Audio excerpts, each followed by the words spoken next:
बंदी छोड़ सतगुरु रामपाल जी परमेश्वर जी की जय हो।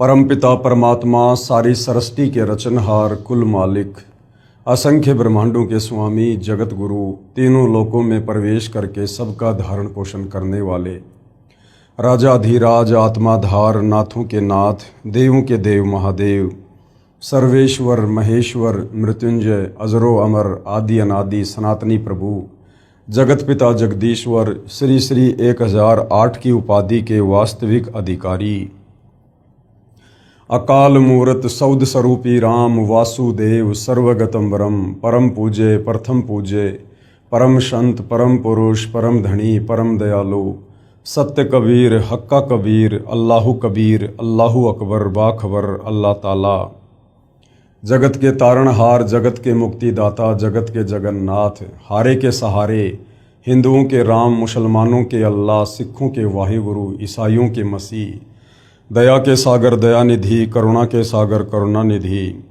स्वयंभू परिभू संकट मोचन कष्टहरण मंगल करण दुख भंजन अविगत कबीर निर्विकार निर्विषम परमात्मा अलय अलेख सतगुरु आदि अनादि सतगुरु असली मर्यादा पुरुषोत्तम असली राम असली कृष्ण असली घनश्याम असली मुरारी राजाओं के राजा महाराजाओं के महाराजा शहंशाहों के शहंशाह सम्राटों के सम्राट भगवानों के भगवान अल्लाहों के अल्लाह प्रभुओं के प्रभु मसीहाओं के मसीह सच्चे वाहिगुरु बाबाओं के बाबा पीरों के पीर सेठों के सेठ जगत सेठ सावड़सा सेठ सर्वगुण संपन्न अनंत कोटि कलाओं के स्वामी अनंत कोटि ब्रह्मांडों के नायक योगियों में महायोगी ध्यानियों में महाध्यानी सिद्धों में परम सिद्ध ज्ञानियों में तत्वज्ञानी ब्रह्म ज्ञानी महाज्ञानी परम ज्ञानी सर्वश्रेष्ठ ज्ञानी विज्ञानी युवा कबीर समर्थ कबीर असमवात अमित ओझा सच्चे रहनुमा करीम अल्लाह सुभान अल्लाह दुनिया के अंतिम पैगंबर 8 सितंबर 1951 से गांव धनाना जिला सोनीपत हरियाणा भारतवर्ष की पावन भूमि पे प्रकट रियल कल्कि भगवान श्री नारायण साकार हरि श्री बाबा साहिब नूर अनंत परमात्मा सच्चे दरवेश सच्चे बाखबर संत शिरोमणि सतगुरु रामपाल जी परमेश्वर जी के चरण कमल में आप और हम सभी भाई बहनों का अनंत कोटि दंडवत प्रणाम। सत्साई भाई और बहनों, बहुत बड़ी दया बहुत बड़ी मेहर पूज्य गुरुदेव भगवान की परमेश्वर रामपाल जी की, जिनके शुभ आशीर्वाद से विशेष आशीर्वाद से आप और हम सभी आत्माओं को पवित्र पुस्तक ज्ञान गंगा में जो अद्वितीय आध्यात्मिक ज्ञान छुपा हुआ है, जो सर्व धर्मों के सर्व धर्मशास्त्रों से प्रमाणित है, हमें सुनने और समझने को मिल रहा है। यदि इस ज्ञान को अच्छे से समझ लिया जाए और इस ज्ञान दाता सतगुरु रामपाल जी से उपदेश लेकर आजीवन मर्यादा में रहकर भक्ति की जाए तो निश्चित ही हमारी आत्मा का कल्याण इसी मनुष्य जन्म में संभव है।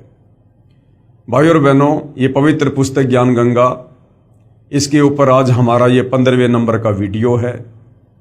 यदि आप पहली बार ये वीडियो देख रहे हैं तो आप जी से प्रार्थना करूंगा कि आप जी इस पुस्तक पर बन चुके अब तक के समस्त वीडियो अवश्य देखिए, विशेषकर भूमिका को अवश्य देखिएगा, क्योंकि किसी भी पुस्तक की भूमिका को पढ़े बिना उस पुस्तक में किस प्रकार का ज्ञान है हम समझ नहीं पाएंगे।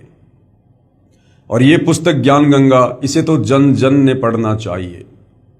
जिस जिसको मानव शरीर प्राप्त है स्त्री या पुरुष का, उनके लिए तो ये पुस्तक एक प्रकार से वरदान सिद्ध हो जाएगी यदि किसी ने इस पुस्तक को रुचि लेकर धैर्य के साथ निष्पक्ष होकर पढ़ लिया और यदि इनमें लिखी बातों पर अमल कर लिया तो भाई और बहनों, कुल का मालिक कौन है, एक परमात्मा कौन है, सारी सृष्टि को रचने वाला कौन है, ब्रह्मा विष्णु महेश को बनाने वाला कौन है, दुर्गा और इस ब्रह्म को गीता ज्ञान दाता को उत्पन्न करने वाला कौन परमात्मा है, वो कैसा है, कहाँ रहता है, कैसा दिखाई देता है, कैसे मिलता है और कैसे हम उसको प्राप्त करके और जब तक इस लोक में हैं यहाँ भी आध्यात्मिक लाभ प्राप्त कर सकते हैं और कैसे शरीर छूटने के बाद उस परमेश्वर के लोक में जाकर सदा सदा के लिए सुखी हो सकते हैं।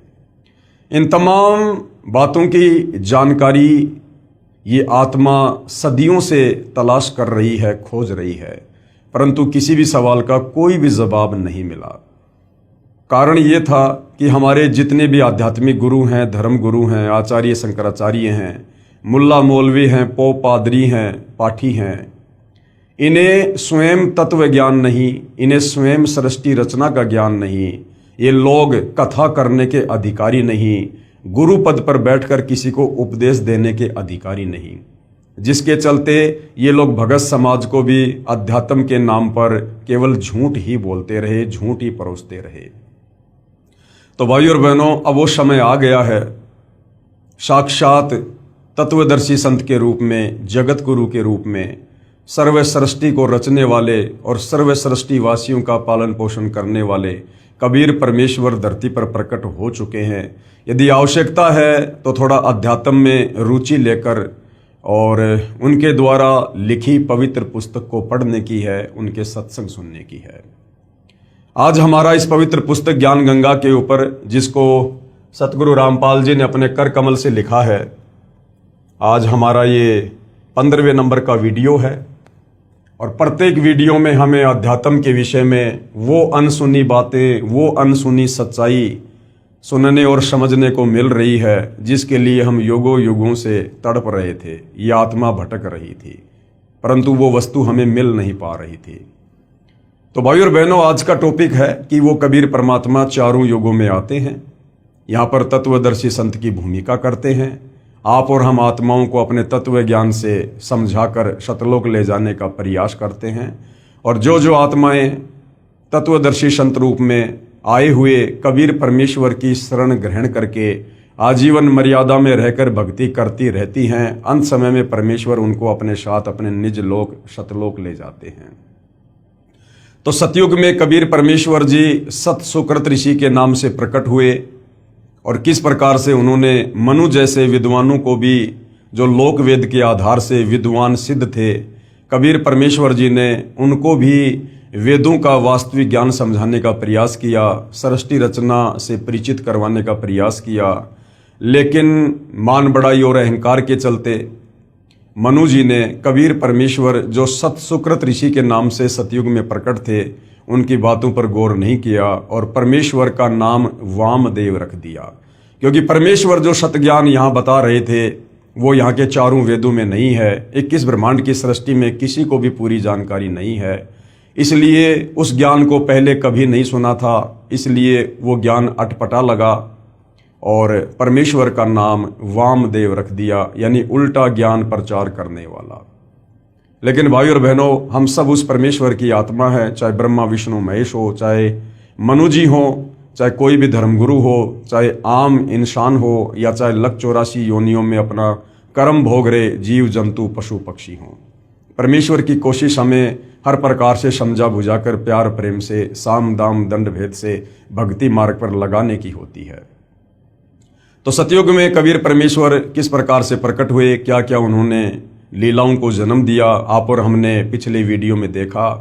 आज के वीडियो में हम देखेंगे कि वही कबीर परमेश्वर फिर त्रेता युग में मुनिंदर ऋषि के नाम से प्रकट होते हैं और किस प्रकार से परमेश्वर भिन्न भिन्न लीलाओं को जन्म देते हैं, आप और हमें अध्यात्म समझाते हैं। उससे पहले भाइयों और बहनों, हमें सृष्टि रचना का ज्ञान होना बहुत जरूरी है, क्योंकि सृष्टि रचना को समझे बिना हम किसी भी धर्म के किसी भी पवित्र सदग्रंथ को नहीं समझ सकते हैं। क्योंकि सृष्टि रचना भक्ति मार्ग में मास्टर की का काम करती है।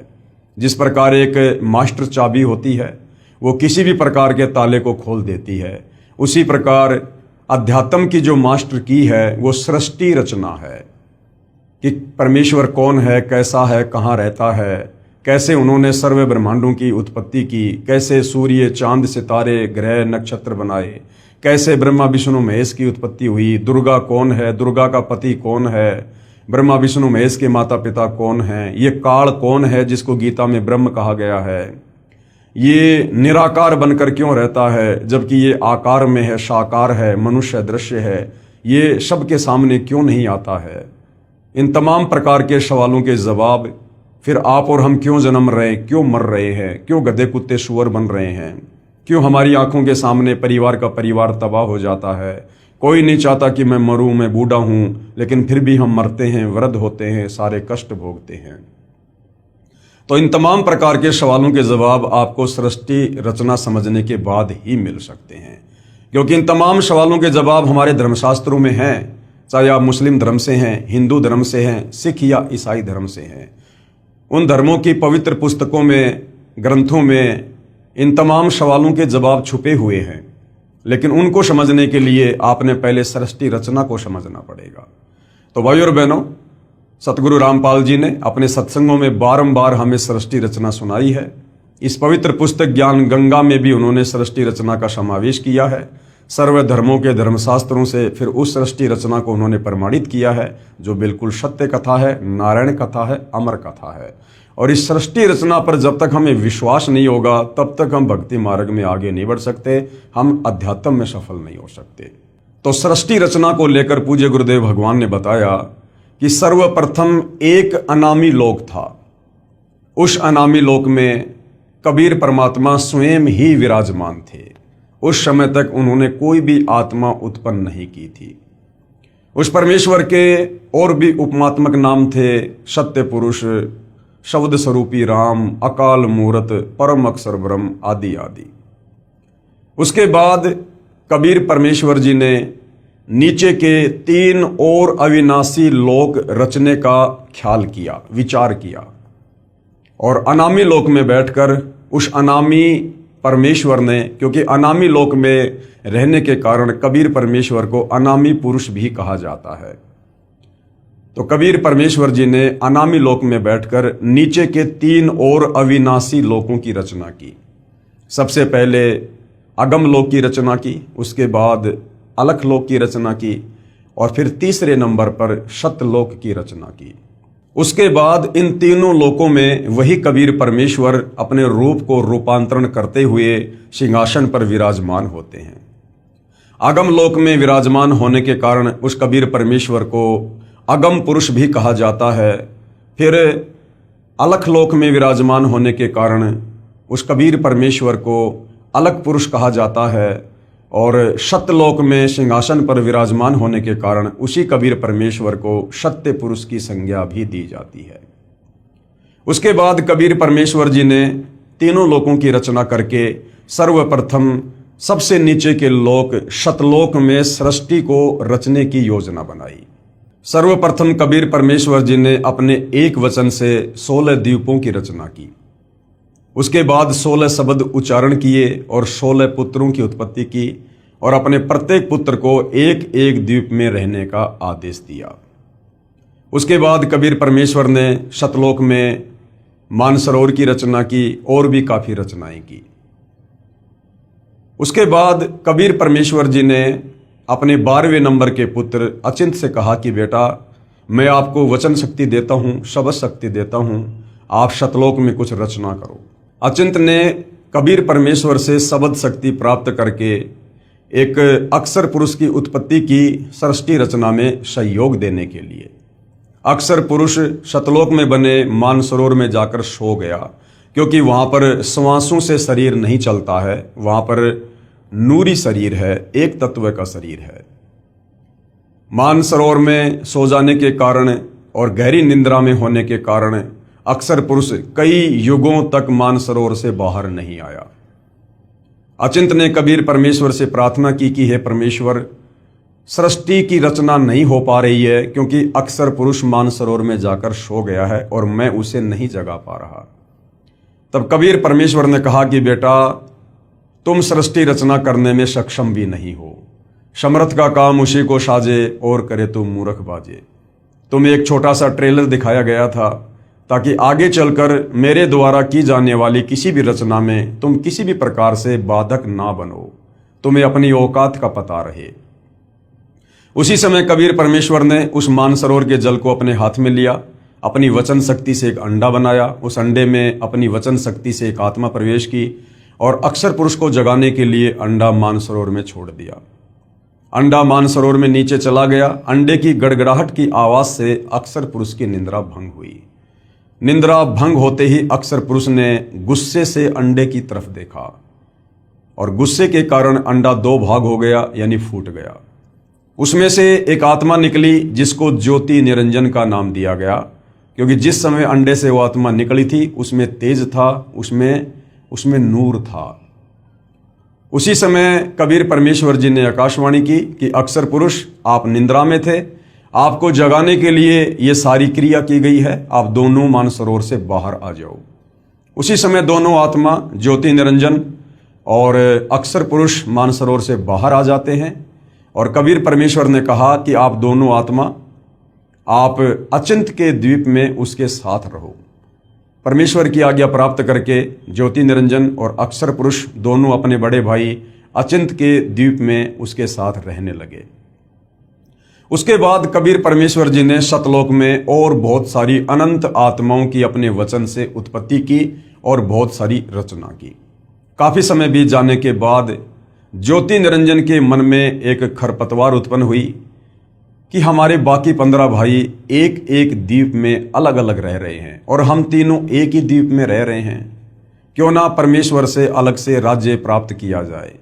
उसके लिए इस ज्योति निरंजन ने सतलोक में एक पैर पर खड़ा होकर तप करना शुरू कर दिया।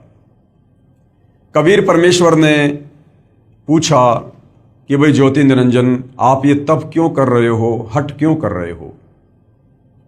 ज्योति निरंजन ने कहा कि पिताजी, मुझे कुछ अलग से राज्य दीजिए, मेरे लिए वो जगह थोड़ी है। और जिस समय भाई और बहनों ये ज्योति निरंजन सतलोक में एक पैर पर खड़ा होकर तप कर रहा था, उस समय आज आप और हम जितनी भी आत्माएं इस मृत लोक में, इस 21 ब्रह्मांड में, ब्रह्मा विष्णु महेश से लेकर आप और हम जैसे आम इंसान, 184 योनियों के जलचर, थलचर, नभचर जितने भी प्राणी हैं, गंदी नाली के कीड़े से लेकर ब्रह्मा विष्णु महेश तक, जो आज हम यहाँ पर दुख भोग रहे हैं, नरक भोग रहे हैं, जन्म और मरण के रोग में हैं, 184 योनियों का कष्ट भोग रहे हैं, हम सभी आत्माएं उस समय तप कर रहे उस ज्योति निरंजन के ऊपर आसक्त हो गए। कबीर परमात्मा ने हमें बीच बीच में बहुत सावधान किया कि बच्चों, ये नादान है, इसकी नादानी को मत देखो, ये अपने कर्म फोड़ रहा है। आप आत्माओं को किस बात की कमी है? आपको सर्व सुख है, सर्व सुविधा है, आप अपनी भक्ति करो, प्रेम से, आराम से रहो, इस नादान की नादानी को मत देखो। हम आत्माएं ऊपर से तो सावधान हो गई, परंतु अंदर से जो कशक थी वो जो की त्यों ज्योति निरंजन के प्रति बनी रही। कबीर परमेश्वर ने देख लिया कि भाई बार बार समझाने के बावजूद भी ये अपनी हरकतों से बाज नहीं आ रहे हैं, ये पतिव्रता पद से नीचे गिर चुके हैं, इनकी आस्था अपने परमेश्वर से हटकर और एक अपने जैसे 2 कोटि के जीव के ऊपर अधिक होती जा रही है। इसलिए कबीर परमेश्वर ने सोचा कि अब ये आत्मा सतलोक में रहने के लायक नहीं है। उधर से जब सत्तरयुग ज्योति निरंजन ने तप पूरा कर लिया तो कबीर परमेश्वर ने कहा, भाई आपको क्या चाहिए? ज्योति निरंजन ने कहा, पिताजी मुझे अलग से राज्य दे दीजिए। कबीर परमेश्वर ने उसके 70 युग के तप के बदले उसे सतलोक में 21 ब्रह्मांड दे दिए, जैसे कोई सेठ साहूकार पिता अपने बच्चे को 21 प्लाट दे देता है। उन 21 ब्रह्मांडों को प्राप्त करके ज्योति निरंजन फूला नहीं समाया और अपने उन ब्रह्मांडों में सैर करने लगा, घूमने फिरने लगा। काफी समय बाद उसके मन में आया कि खाली प्लाटों का क्या करूंगा, इसमें कुछ रचना भी होनी चाहिए। उस रचना की सामग्री को प्राप्त करने के लिए ज्योति निरंजन ने सतलोक में फिर से एक पैर पर खड़ा होकर तप करना शुरू कर दिया। जब 70 युग बीत गए तब कबीर परमेश्वर ने पूछा कि भाई अब आपको क्या चाहिए? जो आपने मांगा था मैंने आपको दिया। ज्योति निरंजन ने कहा कि पिताजी मुझे कुछ रचना रचने की सामग्री दे दीजिए ताकि मैं कुछ कंस्ट्रक्शन अपने ब्रह्मांडों में कर सकूं। उस समय ये 5 तत्व और 3 गुण ये कबीर परमेश्वर के सबसे बड़े पुत्र कूरम के मुकुट में सूक्ष्म रूप में, बीज रूप में थे। कबीर परमेश्वर जी ने ज्योति निरंजन से कहा कि आप अपने बड़े भाई कूरम के पास जाओ, बड़े ही प्यार से, बड़े ही अदब से आप उससे ये सामग्री मांगना, मेरा नाम लेकर, मेरा आदेश बताकर वो तुझे प्रदान कर देगा। ज्योति निरंजन अपने बड़े भाई कूरम के पास जाता है रचना सामग्री प्राप्त करने के लिए। कूरम उस समय समाधि में था, ध्यान में था, भक्ति में लीन था। वहां जाकर ज्योति निरंजन ने आवाज दी कि भैया मुझे पिताजी ने भेजा है तुम्हारे पास में सृष्टि को रचने की सामग्री है वो मुझे चाहिए। लेकिन कूरम ध्यान में था, उसकी बात को नहीं सुन पाया। उधर से ज्योति निरंजन ने अपना धैर्य खो दिया और कूरम को जगाने के लिए उसके मुकुट को हिलाया। जैसे ही कूरम के मुकुट को हिलाया, उसमें से 3 गुण निकले, रजगुण, सतगुण और तमगुण। इन तीनों को प्राप्त करके ज्योति निरंजन बड़ा प्रसन्न हुआ और सोचा इसके मुकुट में तो और भी बहुत कुछ होगा। फिर से उसके मुकुट को हिलाया तो उसमें से 5 तत्व निकले, पृथ्वी, अग्नि, जल, वायु, आकाश। ये बीज रूप में थे, सूक्ष्म रूप में थे। इतने में कूरम समाधि से बाहर आता है और कहता कि आप ये क्या कर रहे हो। ज्योति निरंजन ने कहा कि मुझे पिताजी ने आज्ञा दी है और मुझे ये रचना सामग्री प्राप्त करनी थी। तो कूरम ने कहा कि ये तो बहुत कीमती वस्तु है और मुझे सत्य पुरुष ने दी है, मुझे पिताजी ने दी है, कबीर परमेश्वर ने दी है और उनकी आज्ञा के बिना मैं ये किसी और को नहीं दे सकता। आप थोड़ा सा धैर्य धारण करो, मैं अभी पिताजी से आज्ञा प्राप्त करता हूँ। लेकिन काल ने एक नहीं सुनी और उसी समय वहाँ से वो निकल लिया। कूरम थोड़ा नाराज हुआ और परमेश्वर जी को सारी बात ध्यान के माध्यम से बताई। उसी समय कबीर परमेश्वर जी ने कहा कि बेटा, छोटे गलती किया करते हैं, बड़े माफ़ किया करते हैं। वो नादान है और उसके लोक में कभी भी शांति नहीं रहेगी। घर घर में लड़ाई झगड़ा, मन मुटाव, छल कपट इसी प्रकार से रहेगा। कूरम शांत हो गया। ज्योति निरंजन सारी रचना की सामग्री को प्राप्त करके अपने 21 ब्रह्मांडों में आता है और काफी कुछ रचना करता है। हम सभी नादान आत्माएं उसके ऊपर कुर्बान हो चुकी थी, पतिव्रता पद से नीचे गिर चुकी थी। कुछ समय बाद ज्योति निरंजन ने देखा कि मैंने बहुत सारा निर्माण कार्य भी कर लिया है, लेकिन मेरे अकेले का मन नहीं लग रहा, कुछ आत्मा हो तो बात बने। ये सोचकर ज्योति निरंजन ने फिर से सतलोक में 64 युग तप किया। 64 युग तप करने के बाद कबीर परमेश्वर जी ने कहा कि भाई ज्योति निरंजन, आपको जो चाहिए था वो मिल गया, अब और क्या चाहिए, आप ये क्यों हट कर रहे हो। ज्योति निरंजन ने कहा, पिताजी मुझे कुछ आत्मा दे दो, मेरा अकेले का मन नहीं लगता। कबीर परमेश्वर ने कहा कि बेटा, तेरे तप के बदले अगर तुझे और ब्रह्मांड चाहिए तो मैं दे सकता हूँ, परंतु ये मेरे बच्चे हैं, मेरी आत्मा है, ये मेरे वचन से, मेरे शब्द से, मेरे शरीर से उत्पन्न हैं, इनको मैं किसी भी कीमत पर नहीं दे सकता हूँ। हाँ, यदि कोई तेरे साथ स्वेच्छा से जाना चाहे तो मैं आज्ञा दे सकता हूँ। कबीर परमेश्वर को पता था कि इन सब की आस्था इस ज्योति निरंजन में ज़्यादा हो चुकी है, अब ये सतलोक में रहने के योग्य नहीं है। और ये ज्योति निरंजन भी हमें बार बार कहा करता था कि मैंने पिताजी से ऐसे ऐसे 21 ब्रह्मांड प्राप्त कर लिए हैं, मैंने बहुत ही बढ़िया वहाँ पर रचना की है, हम वहाँ पर मौज किया करेंगे, सुख भोगा करेंगे, क्या तुम मेरे साथ चलोगे। हम कहा करते थे कि भाई अवश्य चलेंगे यदि पिताजी आज्ञा दे दें। तो ज्योति निरंजन ने कहा कि पिताजी, कुछ आत्माएं हैं जो मेरे साथ जाना चाहती हैं। परमेश्वर ने कहा, ठीक है भाई, मेरे सामने स्वीकृति दिलवा दे, मैं उनको भेज दूंगा। ज्योति निरंजन और कबीर परमेश्वर हम सभी आत्माओं के पास आते हैं और परमेश्वर जी कहते हैं कि भाई कौन कौन हंस आत्मा है जो इस ज्योति निरंजन के साथ इसके 21 ब्रह्मांडों में जाना चाहती है। चारों तरफ सन्नाटा छा गया, किसी की बोलने की हिम्मत नहीं हुई। तो कबीर परमेश्वर ने कहा, भाई ज्योति निरंजन, आप तो कह रहे थे कि कुछ आत्माएं मेरे साथ जाना चाहती हैं, यहाँ तो कोई कुछ नहीं बोल रहा। इतने में एक आत्मा ने सर्वप्रथम हाथ खड़ा किया और कहा, पिताजी मैं जाना चाहता हूँ। उस आत्मा की देखा देखी फिर असंख्य आत्माओं ने हाथ खड़े कर दिए कि कहीं सारी लूट, सारी मौज 21 ब्रह्मांडों में ये अकेला ही ना लूट ले। असंख्य आत्माओं ने हाथ खड़े कर दिए। कबीर परमेश्वर ने कहा, ठीक है भाई ज्योति निरंजन, आप अपने 21 ब्रह्मांडों में जाइएगा, मैं इन तमाम आत्माओं को तुम्हारे पास अपने हिसाब से भेज दूंगा। ज्योति निरंजन अपने 21 ब्रह्मांडों में चला जाता है। पीछे से कबीर परमेश्वर ने सर्वप्रथम जिस हंस आत्मा ने काल के साथ जाने के लिए हाथ खड़ा किया था, उसकी एक युवा लड़की बनाया, सुंदर लड़की बनाया।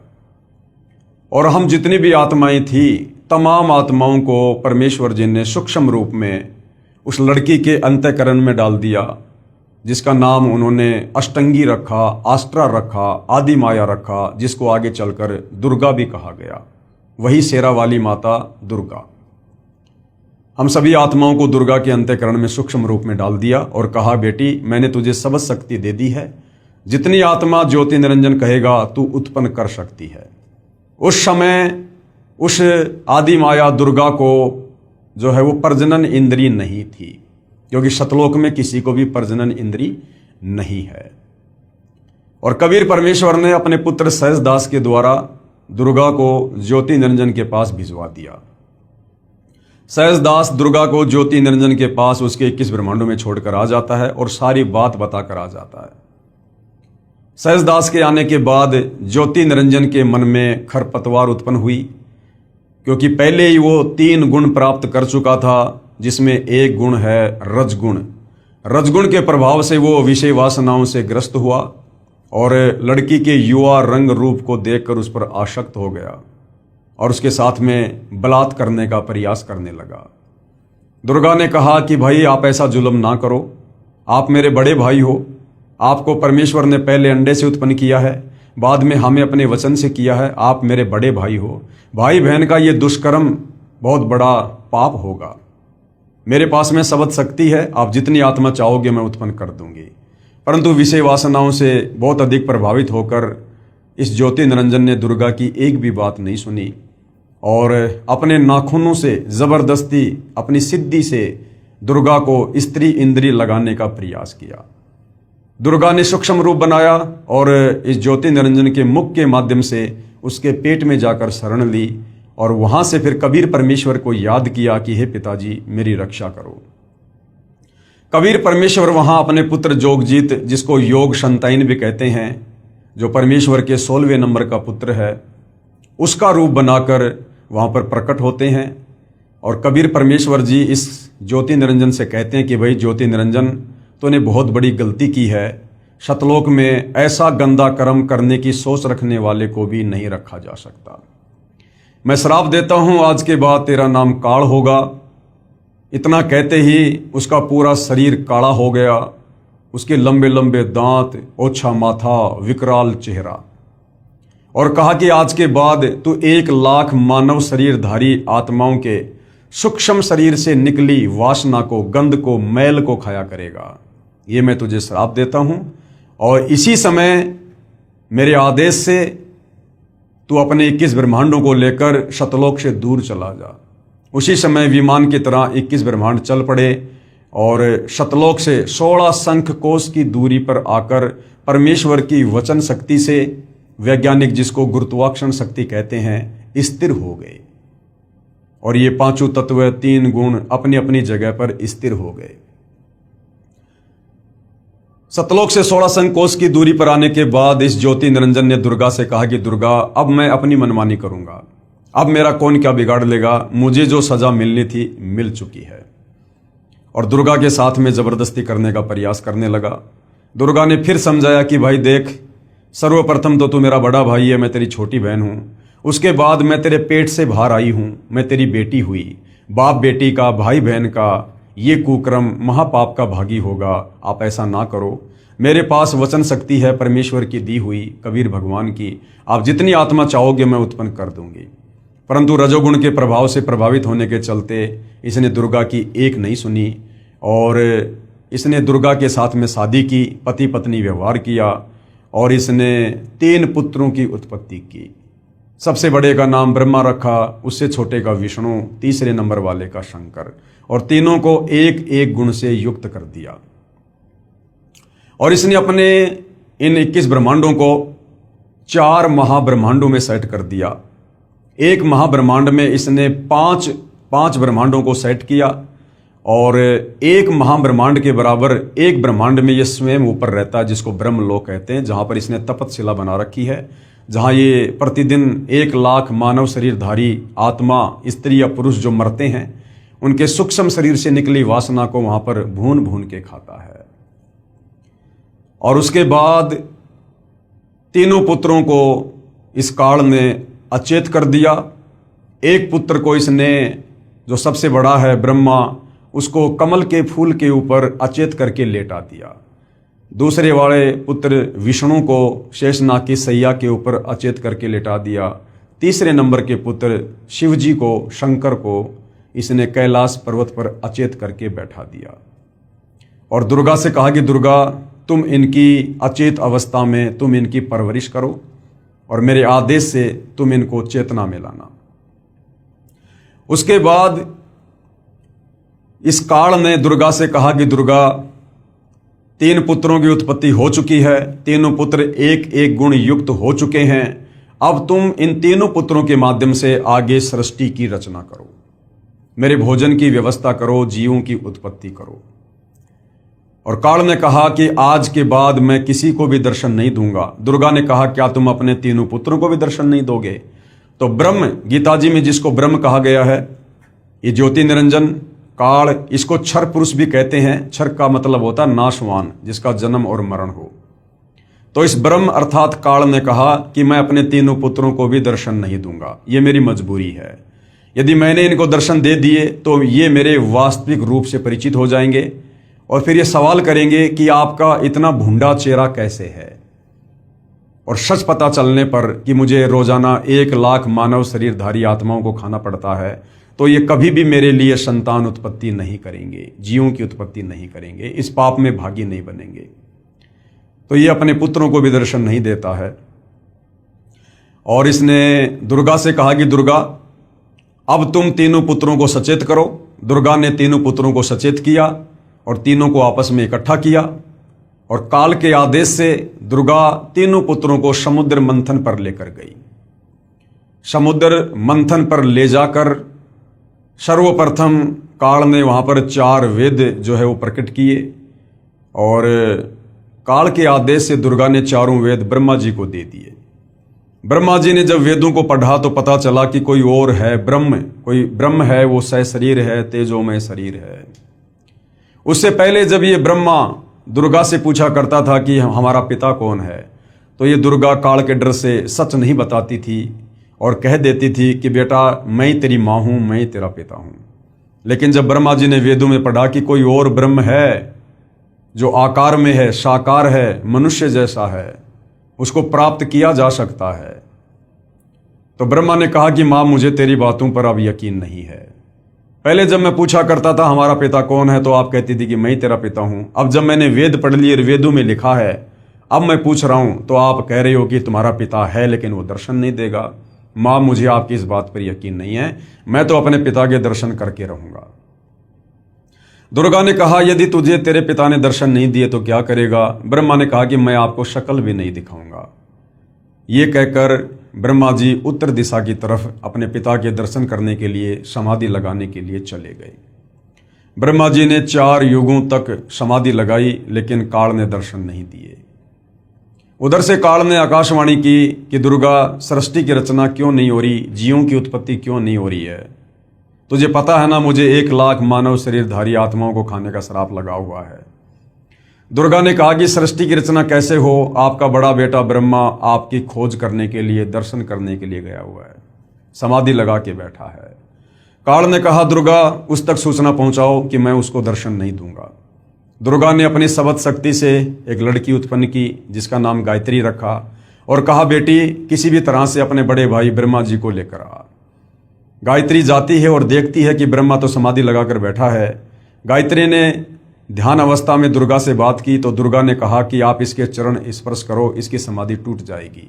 गायत्री ने वैसा ही किया, ब्रह्मा जी के चरण स्पर्श किए, ब्रह्मा जी का ध्यान भंग हुआ। ध्यान भंग होते ही ब्रह्मा जी ने क्रोध से कहा कि तू कौन कुलटा है, कुलक्षणा है, जिसने मेरा ध्यान भंग कर दिया, मेरी समाधि तोड़ दी, मैं तुझे श्राप दूंगा। गायत्री ने कहा भाई श्राप बाद में देना, पहले मेरी बात सुन ले, मुझे माता दुर्गा ने भेजा है, आपके बिना सृष्टि नहीं रची जा रही है और आपको मेरे साथ चलना है। ब्रह्मा ने कहा गायत्री मैं कैसे चलूं? मैं माता से कहकर आया था कि जब तक मुझे पिताजी दर्शन नहीं देंगे मैं आपको शक्ल भी नहीं दिखाऊंगा और मुझे पिताजी के दर्शन नहीं हुए। ब्रह्मा ने कहा कि गायत्री अगर तू मेरी झूठी गवाही दे कि मेरे सामने ब्रह्मा को ब्रह्म ने दर्शन दिए हैं तो मैं चल सकता हूं। गायत्री ने कहा भाई मैं झूठी गवाही क्यों दूं? लेकिन गायत्री की मजबूरी थी, दुर्गा का आदेश था, ब्रह्मा को लेकर जाना था। तो गायत्री ने सोचा कि कहीं मैं झूठी गवाही दे दूं, कल को सच्चाई का पता चले, मेरी अकेले की पिटाई हो जाए, मुझे दंड मिले। तो गायत्री ने कहा कि मैं झूठी गवाही दे सकती हूं, लेकिन ये मेरी एक शर्त है, यदि आप मेरे साथ शारीरिक संबंध बनाओ, रति क्रिया करो, तो मैं आपकी गवाही दूं। ब्रह्मा ने गायत्री के साथ में शारीरिक संबंध बनाए। उसके बाद गायत्री ने सोचा क्यों ना एक और गवाह तैयार किया जाए ताकि बात में कुछ दम हो। गायत्री ने अपनी शब्द शक्ति से एक लड़की उत्पन्न की जिसका नाम पोहपति रखा और पोहपति से कहा कि तुम ऐसे ऐसे हमारी गवाही दो। पोहपति ने भी यही सोचा कि मैं झूठी गवाही दे दूं, ये कल को बच जाएं और मैं दोषी हो जाऊं। तो पोहपति ने भी वही शर्त रखी, यदि ब्रह्मा मेरे साथ में शारीरिक संबंध बनाए तो मैं गवाही दे सकती हूं। ब्रह्मा की मजबूरी, गायत्री की मजबूरी, ब्रह्मा ने पोहपति के साथ वही कर्म किया, शारीरिक संबंध बनाए और तीनों माता दुर्गा के पास में आ जाते हैं। दुर्गा कहती है, बेटा तुझे तेरे पिता ब्रह्म ने दर्शन दिए। ब्रह्मा जी ने कहा कि माता जी मुझे दर्शन हुए हैं। दुर्गा ने कहा कि मैं कैसे यकीन करूं, कोई गवाह पेश करो। ब्रह्मा जी ने कहा कि ये दोनों लड़कियां हैं, इन दोनों के सामने दर्शन दिए। दुर्गा ने उन दोनों से पूछा तो दोनों ने स्वीकृति दे दी कि हमारे सामने पिताजी ने दर्शन दिए हैं। उधर से दुर्गा ने सोचा कि ये काल मुझे तो कह रहा था कि मैं कभी किसी को दर्शन नहीं दूंगा, ये कह रहे हैं कि मुझे दर्शन दिए हैं। दुर्गा थोड़ा नाराज हुई और उसने ध्यान लगाया। उधर से काल ने आकाशवाणी की कि दुर्गा ये तीनों झूठ बोल रहे हैं, मैंने किसी को कोई दर्शन नहीं दिए हैं। दुर्गा नाराज होकर आई और कहा कि भाई तुम्हारे पिता ने आकाशवाणी की है, उन्होंने तुम्हें दर्शन नहीं दिए, तुम झूठ बोल रहे हो। इतना सुनकर ब्रह्मा जी हंसने लगे और कहने लगे, माता जी मैं क्या करता, मेरी मजबूरी थी, पिताजी ने दर्शन दिए नहीं। मैं आपसे प्रतिज्ञा करके गया था कि यदि पिताजी दर्शन नहीं देंगे मैं आपको शक्ल नहीं दिखाऊंगा, इसलिए झूठ बोलना पड़ा।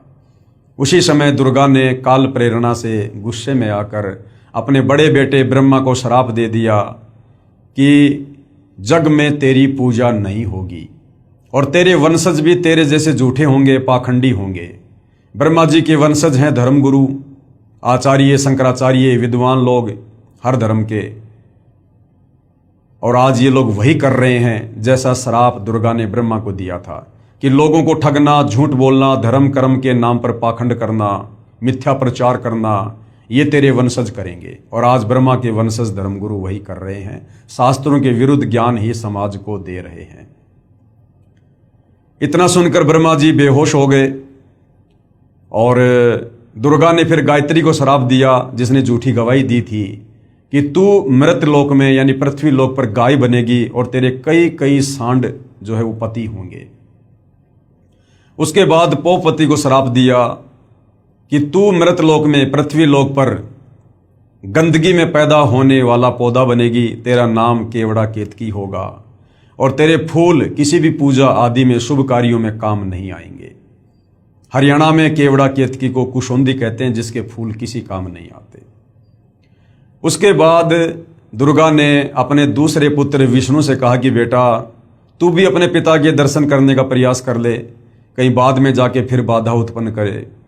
विष्णु जी भी माता की आज्ञा प्राप्त करके अपने पिता ब्रह्म के दर्शन करने के लिए नीचे पाताल लोक में चले गए कि कहीं एकांत में बैठ के समाधि लगाऊंगा। पाताल लोक में शेषनाग का आधिपत्य था। शेषनाग ने देखा ये मेरे लोक में मेरी आज्ञा के बिना बेधड़क होकर भला कौन आ रहा है, इसको मजा चखाना चाहिए। शेषनाग ने अपने 1000 फणों से जहर की फुकार छोड़ दी और श्री विष्णु जी का रंग नीला हो गया, ब्लैक हो गया। विष्णु जी ने सोचा कि मैंने इसको कुछ कहा नहीं, कुछ बिगाड़ा नहीं और बेवजह इसने मेरे साथ ऐसा व्यवहार किया है, मेरा शरीर बिगाड़ दिया, मैं अभी इसको मजा चखाता हूं। जैसे ही विष्णु आगे बढ़े उधर से काल ने आकाशवाणी की कि बेटा विष्णु अभी तू इसको कुछ मत बोल, इसका बदला मैं तुझे द्वापर युग में दूंगा, जब तू श्री कृष्ण रूप में जाएगा अवतार धारण करके। उस समय ये कालीदय में कालिया नाम का नाग होगा कालिंद्री में, उस समय तू अपना बदला लेना और अपनी माँ को जाके सच सच बता दे, अगर तूने झूठ बोला तो तेरी हाल भी वही होगा जो ब्रह्मा का हुआ। विष्णु वापस चला जाता है। अपनी माता के पूछने पर कि बेटा तुझे तेरे पिता ने दर्शन दिए, तो विष्णु जी ने सच सच कह दिया कि माता जी मुझे दर्शन नहीं हुए। दुर्गा बड़ी प्रसन्न हुई और विष्णु जी को आशीर्वाद दिया कि बेटा तू सत्यवादी होगा, जगत में तेरी पूजा होगी। उसके बाद दुर्गा अपने तीसरे नंबर के पुत्र शिवजी के पास जाती है और कहती है कि बेटा, तू भी अपने पिता के दर्शन करके देख ले, तेरे दोनों भाइयों को तो तेरे पिता ने दर्शन दिए नहीं। इस मामले में शंकर जी बड़े होशियार निकले। शंकर जी ने कहा कि माता जी, जब मेरे दोनों बड़े भाइयों को पिता ने दर्शन नहीं दिए तो मेरा तो दर्शन के लिए प्रयास करना ही व्यर्थ है। लेकिन माता जी, मेरे ऊपर एक दया कर दो, मुझे अमर बना दो, मैं मृत्युंजय हो जाऊं, मैं कभी ना मरूं। क्योंकि सतलोक में हम मरा नहीं करते थे, मृत्युंजय थे, अविनाशी थे, अजरो अमर थे। तो दुर्गा ने कहा कि बेटा, इस 21 ब्रह्मांड में तो ऐसा कोई भी नहीं है जो जन्म लेगा और मरेगा नहीं। बेटा, ये मेरे वश से बाहर की बात है। हाँ, मैं ये कर सकती हूं, तुझे एक विधि बता सकती हूं ध्यान लगाने की, समाधि लगाने की, जिससे तेरी उम्र तेरे भाइयों से बड़ी हो जाएगी। बोला, माँ वही उपकार कर दो। दुर्गा ने उसको 10वें द्वार में श्वासों को रोककर ध्यान लगाने की विधि बताई, क्योंकि हमारा शरीर श्वासों पर टिका हुआ है। जितनी श्वासें हम उतने ही जीवित रहते हैं। तो शंकर जी हम देखते हैं ज़्यादातर समाधि में रहते हैं, 10वें द्वार में जाकर और अपनी श्वासों को रोककर ध्यान लगाते हैं, जिस कारण से इनकी लंबी उम्र है। कंप्लीट प्रोसीजर होने के बाद काल ने दुर्गा से कहा कि दुर्गा, अब इन तीनों को एक बार फिर से समुद्र मंथन पर लेकर जा और जो जो वस्तु इनको निकले आप इनको दो, आप इनकी शादी करो। दुर्गा अपने तीनों पुत्रों को लेकर समुद्र मंथन पर जाती है। समुद्र मंथन होता है और वहां पर दुर्गा स्वयं जल के अंदर छुप जाती है और अपने 3 रूप धारण करती है। समुद्र मंथन होने के बाद में दुर्गा पूछती है कि बच्चों, पहले क्या वस्तु निकली? तो ब्रह्मा जी ने कहा कि ये 3 लड़कियां निकली हैं। सबसे पहले ये वाली लड़की निकली है। दुर्गा ने उसका नाम सावित्री रखा और कहा कि आज से ब्रह्मा ये तेरी पत्नी होगी और तुम अपने लोक में जाकर और खुशी खुशी रहो। दूसरे नंबर पर जो लड़की निकली उसका नाम सावित्री रखा और विष्णु जी से शादी कर दी और विष्णु लोक में भेज दिया। तीसरे नंबर पर जो लड़की निकली थी उसका नाम उमा रखा, पार्वती, शंकर जी से शादी कर दी और कहा बेटा जाओ।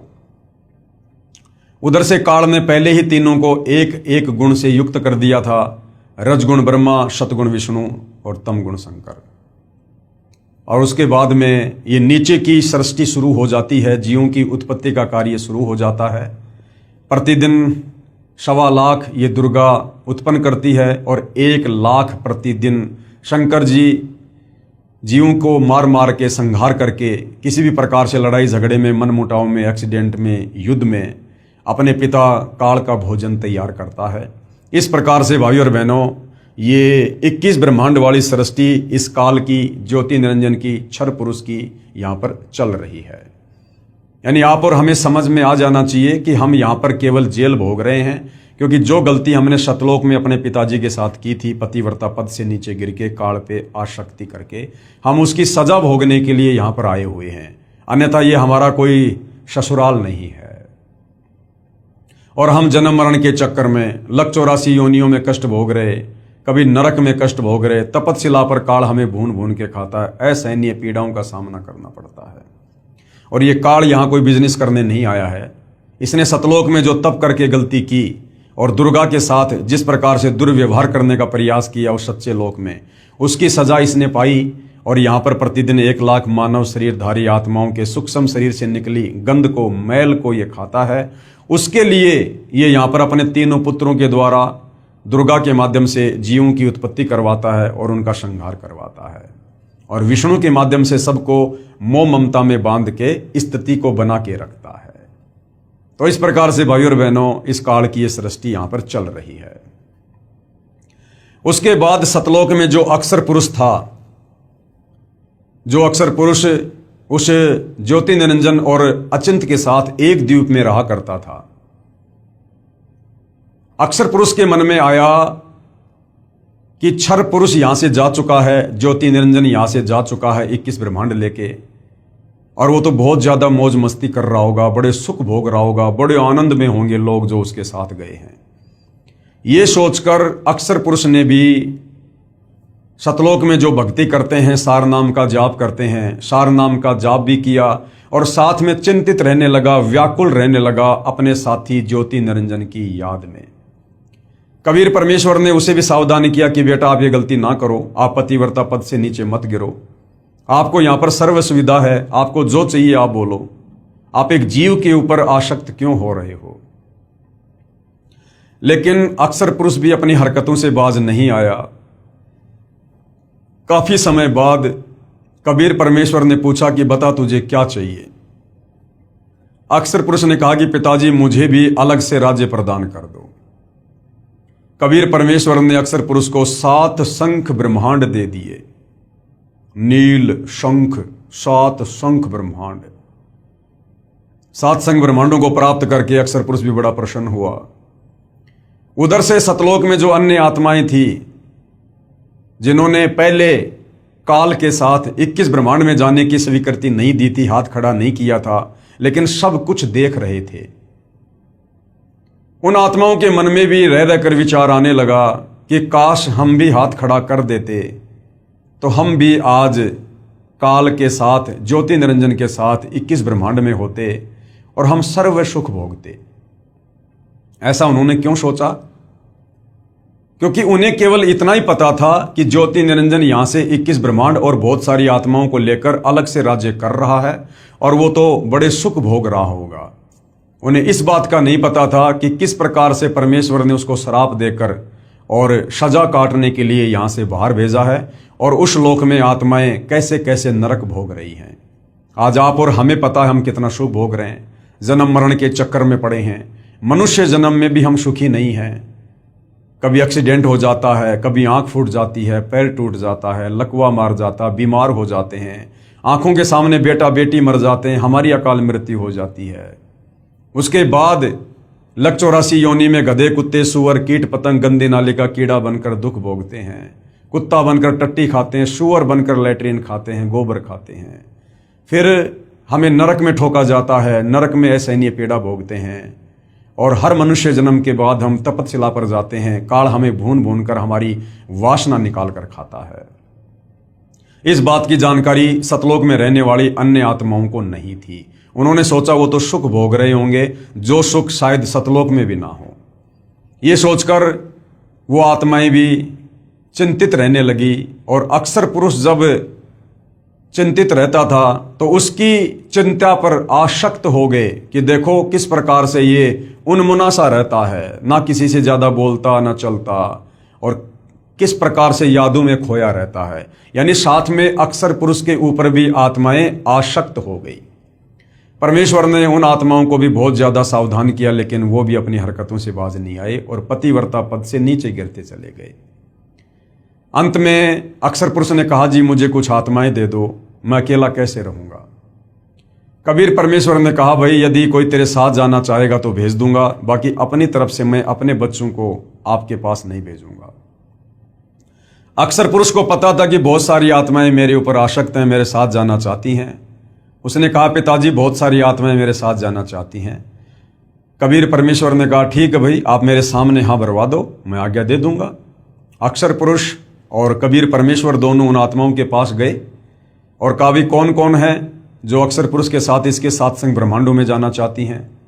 काफी समय तक सन्नाटा छाया रहा, किसी ने हाथ खड़ा नहीं किया। अंत में दुर्गा की तरह एक आत्मा ने दुस्साहस किया, हाथ खड़ा किया और कहा, पिताजी मैं जाना चाहता हूं। कबीर परमेश्वर ने कहा, ठीक है भाई।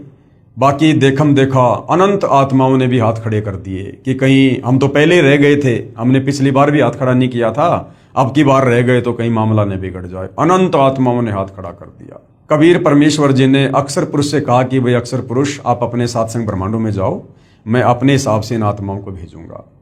कबीर परमेश्वर ने ठीक उसी प्रकार सबसे पहले हाथ खड़ा करने वाले हंस को एक युवा लड़की बनाया, सुंदर लड़की बनाया और अन्य सभी आत्माओं को सूक्ष्म रूप में उसके अंतःकरण में फीड कर दिया। उस लड़की का नाम ईश्वरी माया रखा और उसे 7 संग ब्रह्मांडों में भिजवा दिया और कहा कि बेटी मैंने तुझे वचन शक्ति दे दी है, जितनी आत्मा वो चाहे तू उत्पन्न कर देना। ईश्वरी माया अक्सर पुरुष के पास चली जाती है। उस समय तक ये लोग सतलोक में ही थे। परमात्मा ये देखना चाहते थे कि क्या ये अक्सर पुरुष भी वो गलती करेगा जो गलती उस काल ने दुर्गा के साथ बलात्कार करने की। उस समय तक कबीर परमेश्वर ने स्त्री इंद्री ईश्वरी माया को नहीं लगाई थी। अक्सर पुरुष के पास जाते ही अक्सर पुरुष ने जब लड़की को देखा, रूप रंग निखरा हुआ, युवा शरीर, सुंदर, उसके मन में भी वही दोष उत्पन्न हुआ। परंतु अक्सर पुरुष ने वो गलती नहीं की जबरदस्ती करने की जो ज्योति निरंजन ने की थी। अक्सर पुरुष ने ईश्वरी माया से सहमति ली, शारीरिक संबंध बनाने की, पति पत्नी व्यवहार करने की। ईश्वरी माया ने उसको सहमति प्रदान कर दी और दोनों ने अपनी सहमति से जो है वहां पर शारीरिक मिलन किया, पति पत्नी व्यवहार किया, जिसके चलते अक्सर पुरुष के सात्संग ब्रह्मांडों में तपतशिला का कष्ट नहीं है। जीवों को भून भून के नहीं खाया जाता है। बाकी कष्ट ज्यों के त्यों जो 21 ब्रह्मांड में है, जन्म और मरण का, काम धंधा करके खाना पीना, और ये लक 84 योनियों में गधा कुत्ता सुअर, कभी आंख फूटना, कभी एक्सीडेंट होना, और नरक में जाना, राग द्वेष ईर्ष्या मान बढ़ाई छल कपट निंदा चुगली चोरी जारी, सब कुछ ऐसी व्यवस्था अक्सर पुरुष के सात्संग ब्रह्मांडों में है। केवल तपतशिला का कष्ट नहीं है, ये आत्माओं को खाता नहीं है, क्योंकि इसने वो गलती नहीं करी जो गलती काल ने दुर्गा के साथ सतलोक में जबरदस्ती करके की थी। तो इस प्रकार से कबीर परमेश्वर ने सतलोक के ही एक कोने में अलग से और सात्संग ब्रह्मांडों को बांध कर रख दिया। अपनी मर्जी से वापस सतलोक में ना तो अक्सर पुरुष आ सकता, ना ईश्वरी माया आ सकती, और ना वो तमाम आत्माएं जो उसके सात्संग ब्रह्मांडों में है। इस प्रकार से कबीर परमेश्वर ने इस संसार रूपी वृक्ष की रचना की, जिसका जिक्र गीता जी अध्याय 15 श्लोक नंबर 1 से 4 में है कि अर्जुन, जो संत महात्मा इस संसार रूपी वृक्ष के प्रत्येक विभाग को बता दे कि कौन भगवान कैसा है, किसकी कितनी क्षमता है, सृष्टि की रचना कैसे हुई है, ये 21 ब्रह्मांड कैसे उत्पन्न हुए, सात्संग ब्रह्मांड कहाँ से आए हैं, जो इस संसार रूपी वृक्ष को सभी विभागों सहित बता दे, तत्व ज्ञान से बता दे, पूरी सृष्टि रचना को समझा दे, वो तत्वदर्शी संत महात्मा है। उसकी शरण में जाकर भक्ति करने से आप मेरे यानी काल के 21 ब्रह्मांडों से मुक्त होकर वापस सतलोक जा सकते हो। तो भाई और बहनों, वो परम शक्ति, वो परम पुरुष, महापुरुष, वो तत्वदर्शी संत वर्तमान में आज धरती पर सतगुरु रामपाल जी हैं, जिन्होंने संसार रूपी पीपल की वृक्ष का चित्र बनाकर अपने सत्संगों में हमें पूरी सृष्टि रचना को समझाया है। जो सृष्टि रचना आपने अभी अभी मौखिक सुनी, और जो सृष्टि रचना कंप्लीट इस पवित्र पुस्तक ज्ञान गंगा में लिखी हुई है, जिस पर वीडियो बन चुके हैं, जो सर्व धर्मों के सर्व पवित्र धर्म शास्त्रों से प्रमाणित है। उसके बाद भाई और बहनों, जब हम यहां काल के किस ब्रह्मांड में आकर असहनीय पीड़ा भोगने लगे, कष्ट भोगने लगे, गधे कुत्ते सुअर बनने लगे, आत्मा रोने लगी, अपने परम पिता को याद करने लगी। हम चाहे किसकी भी भक्ति करते हैं, चाहे कोई माता की, चाहे कोई ब्रह्म की, चाहे कोई देवी देवताओं की, चाहे वैसे कोई मंदिर में जाता है, और जब कोई विशेष आपत्ति आती है तो हम आत्मा से पुकार करते हैं कि हे परमात्मा रक्षा करो, हे सबके मालिक, हे सच्चे मालिक। क्योंकि आत्मा को पता है कि हमारा मालिक कोई और है, ये देवी देवता नहीं है, ये पत्थर पानी नहीं है। तो जब आत्मा यहां पर दुख उठाने लगी लक 84 योनियों में, तपतशिला पर और नरक में, तो आत्मा की पुकार को सुनकर हमें दुखी होता देखकर कबीर परमेश्वर सतलोक से चलकर और अपने पुत्र जोगजीत का रूप बनाकर काल के 21 ब्रह्मांड में आए, और सर्वप्रथम कबीर परमेश्वर की मुलाकात जोगजीत रूप में 21वें ब्रह्मांड पर तपतशिला के पास इस काल से ज्योति निरंजन से हुई, जहां पर ये गुप्त रहता है। इसने सौगंध खा रखी है कि मैं आज के बाद अपने ओरिजिनल काल रूप में किसी को भी दर्शन नहीं दूंगा। जिस कारण से साधु संत महात्मा ऋषि, बड़े बड़े वेदों के विद्वान ओम नाम की साधना भी कर करके थक गए, ध्यान लगा के भी थक गए, लेकिन काल ने दर्शन नहीं दिए। खुद ब्रह्मा जी ने 4 युग समाधि लगाई, लेकिन काल ने दर्शन नहीं दिए। फिर यहां घंटे 2 घंटे की साधना से भला ये किसको दर्शन देगा।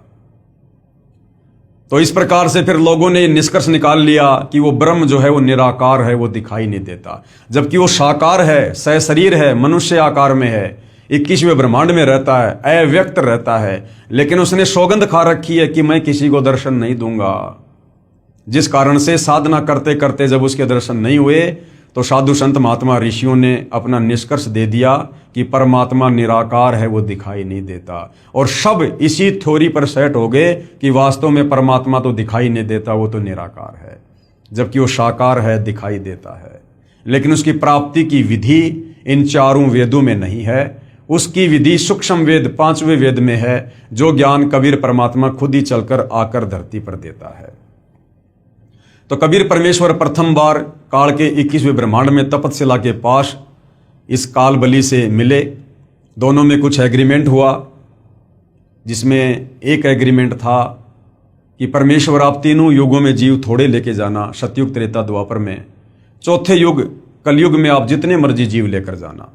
काल ने सोचा था कि अभी 3 युगों में तो इनके पास खूब भक्ति है और चौथे युग में ये कंडम हो जाएंगे, और मैं इनको चौथे युग में तरह तरह की पूजाओं पर लगा दूंगा, शास्त्रों के विरुद्ध ज्ञान से ओतप्रोत कर दूंगा, और अपने काल दूतों के माध्यम से ऋषि मुनियों, साधु संतों, आचार्य शंकराचार्य, मुल्ला मौलवियों के माध्यम से शास्त्रों के विरुद्ध ज्ञान दे दे के पाखंड पूजा पर लगा दूंगा, पत्थरों की पूजा पर लगा दूंगा, मंदिर, मस्जिद, चर्च, गुरुद्वारों में भगवान बताकर वहां पर मत्था टिकवा दूंगा, तीर्थ धाम, पैदल यात्रा, कावड़ लाना, बद्रीनाथ, केदारनाथ, हर जगह इनको भटका दूंगा मैं। और जब वो परमात्मा चौथे युग में आकर इनको ज्ञान समझाएगा, ये उसकी एक भी बात नहीं मानेंगे, उल्टा उसका सिर फोड़ेंगे कि तू कहां से ये ज्ञान ले आया कि परमात्मा साकार है, दिखाई देता है, कोई सतलोक है। आज वही हो रहा है भाइयों और बहनों। आज 90% आत्माएं सतगुरु रामपाल जी के द्वारा बताई जा रही यथार्थ सृष्टि रचना को उस अज्ञानता के चलते, जो अज्ञानता हम सदियों से सुनते आ रहे हैं, जो शास्त्र विरुद्ध साधना हम सदियों से करते आ रहे हैं, हमारे दिलो दिमाग में यही बैठा दिया गया है कि परमात्मा निराकार है। तो आज सतगुरु रामपाल जी की बात को 90% जनता सुनने को तैयार नहीं है। लेकिन भाइयों और बहनों, ये चौथा युग है, कलयुग है। मालिक को भी पता था कि 3 युगों में इनके पास भक्ति होगी, इनके पुण्य होंगे, दान धर्म की कमाई होगी, जिस कारण से ये वैसे भी मेरी बात को स्वीकार नहीं करेंगे। जब चौथा युग कलयुग आएगा, इनकी पुण्य कमाई नष्ट हो चुकी होगी, इनके पाप कर्म शेष बचेंगे, और पाप कर्मों के चलते इनके ऊपर तरह तरह की आपत्ति आएंगी। तब ये मुझे खोजेंगे, मुझे तलाश करेंगे, और उस समय जब मैं इनको ये ज्ञान बताऊंगा और साथ में इनके दुखों का निवारण करूंगा भक्ति देकर, तब ये मेरे ऊपर यकीन करेंगे। तो भाइयों और बहनों, अब वो समय आ चुका है। कबीर परमात्मा स्वयं सतगुरु रामपाल जी के नाम से, उनके चोले में, उनकी वेशभूषा में धरती पर प्रकट हैं। आप और हमें सन 1994 से अपने यथार्थ 13वें कबीर पंथ को चलाकर ये सत ज्ञान दे रहे हैं, शास्त्र प्रमाणित ज्ञान दे रहे हैं, शास्त्र अनुकूल साधना बता रहे हैं, सृष्टि रचना का ज्ञान दे रहे हैं, यथार्थ भक्ति मंत्र दे रहे हैं, और हमें सो सुख दे रहे हैं। तो आज हमें यकीन हो रहा है कि वास्तव में परमात्मा कौन है, कैसा है, और कैसे उनकी प्राप्ति होगी। तो भाई और बहनों, पिछले वीडियो में हमने देखा, जो पवित्र पुस्तक ज्ञान गंगा में लिखा हुआ है, कि कबीर परमात्मा अपनी आत्माओं की पुकार को सुनकर, उनके कष्टों को देखकर, वो दयालु परमात्मा सतलोक से चलकर पृथ्वी पर प्रकट होता है, तत्वदर्शी संत की भूमिका करता है, जगत गुरु की भूमिका करता है, सतगुरु बनकर हमें सच्चा ज्ञान देता है, सृष्टि रचना बताता है। और ये कबीर परमात्मा चारों युगों में आता है, रह रहकर बीच बीच में भी आता है परमात्मा, लेकिन चारों युगों में परमात्मा विशेष तौर पर एक लीला ऐसी करता है, शिशु रूप में प्रकट होकर, और वेदों में लिखी अपनी महिमा को सत्य साबित करता है, ताकि हमें भगवान की पहचान हो सके। तो सतयुग में कबीर परमात्मा सत सुकृत ऋषि के नाम से प्रकट हुए, अपने तत्व ज्ञान का प्रचार किया, बहुत सी आत्माओं को अपने शरण में लिया और उनका उद्धार किया। उसके बाद कबीर परमात्मा जी त्रेता युग में वही कबीर परमात्मा सारी सृष्टि का रचनहार मुनिंदर ऋषि के नाम से प्रकट हुए, आप और हम आत्माओं को तत्व ज्ञान समझाकर सतलोक ले जाने के लिए। त्रेता युग में कबीर देव यानी कबीर साहिब का मुनिंदर नाम से प्राकाटे। नल तथा नील को शरण में लेना, ये नल और नील जिनके विषय में हमने रामायण में काफी बार सुना है, पढ़ा है, लेकिन हमें नल और नील की वास्तविक कथा का ज्ञान नहीं था, ना हमारे धर्म गुरुओं ने हमें बताया। शास्त्रों के विरुद्ध ही हमारे को ये कहानी बताई। वास्तव में नल और नील कौन थे और किस प्रकार से ये कबीर परमेश्वर जब मुनिंदर ऋषि के नाम से आए थे, उनकी शरण में आए, और ये कथा क्या है, ये अब हम सतगुरु रामपाल जी के जो है कर कमल से लिखित पवित्र पुस्तक ज्ञान गंगा से समझेंगे। तो त्रेता युग में कबीर परमेश्वर जी मुनिंद्र ऋषि के नाम से प्रकट हुए, बहुत सी आत्माओं को अपने शरण में लिया और क्या क्या लीलाएं परमपिता परमेश्वर ने की आप और हम आत्माओं को शरण में लेने के लिए। नल तथा नील को शरण में लेना। त्रेता युग में स्वयंभू का मतलब होता है स्वयं प्रकट होने वाला, क्योंकि कबीर परमात्मा कभी किसी मां के गर्भ से जन्म लेकर नहीं आता। इन्होंने पूरी सृष्टि को उत्पन्न किया है, इनको उत्पन्न किसी ने नहीं किया। ये स्वयंभू हैं, स्वयं ही प्रकट होते हैं। त्रेता युग में स्वयंभू यानी स्वयं प्रकट होने वाला कबीर देव यानी कबीर परमेश्वर रूपांतरण करके यानी अपने उस तेज पुंज वाले तेजोमय शरीर को हल्का करके मुनिंद्र ऋषि के नाम से आए हुए थे। अनल अर्थात नल तथा अनील अर्थात नील, शॉर्टकट में इनको नल और नील कहते थे। दोनों आपस में मौसी के बेटे थे। माता पिता का देहांत हो चुका था। नल तथा नील दोनों शारीरिक व मानसिक रोग से अत्यधिक पीड़ित थे। सर्व ऋषियों व संतों से कष्ट निवारण की प्रार्थना कर चुके थे। सर्व संतों ने बताया था कि यह आपका प्रारब्ध यानी आपकी पूर्व जन्मों की जो किस्मत है, उस प्रारब्ध का पाप कर्म का दंड है, ये आपको भोगना ही पड़ेगा। अर्थात भक्ति करने से वो प्रारब्ध का कर्म दंड नहीं कटेगा।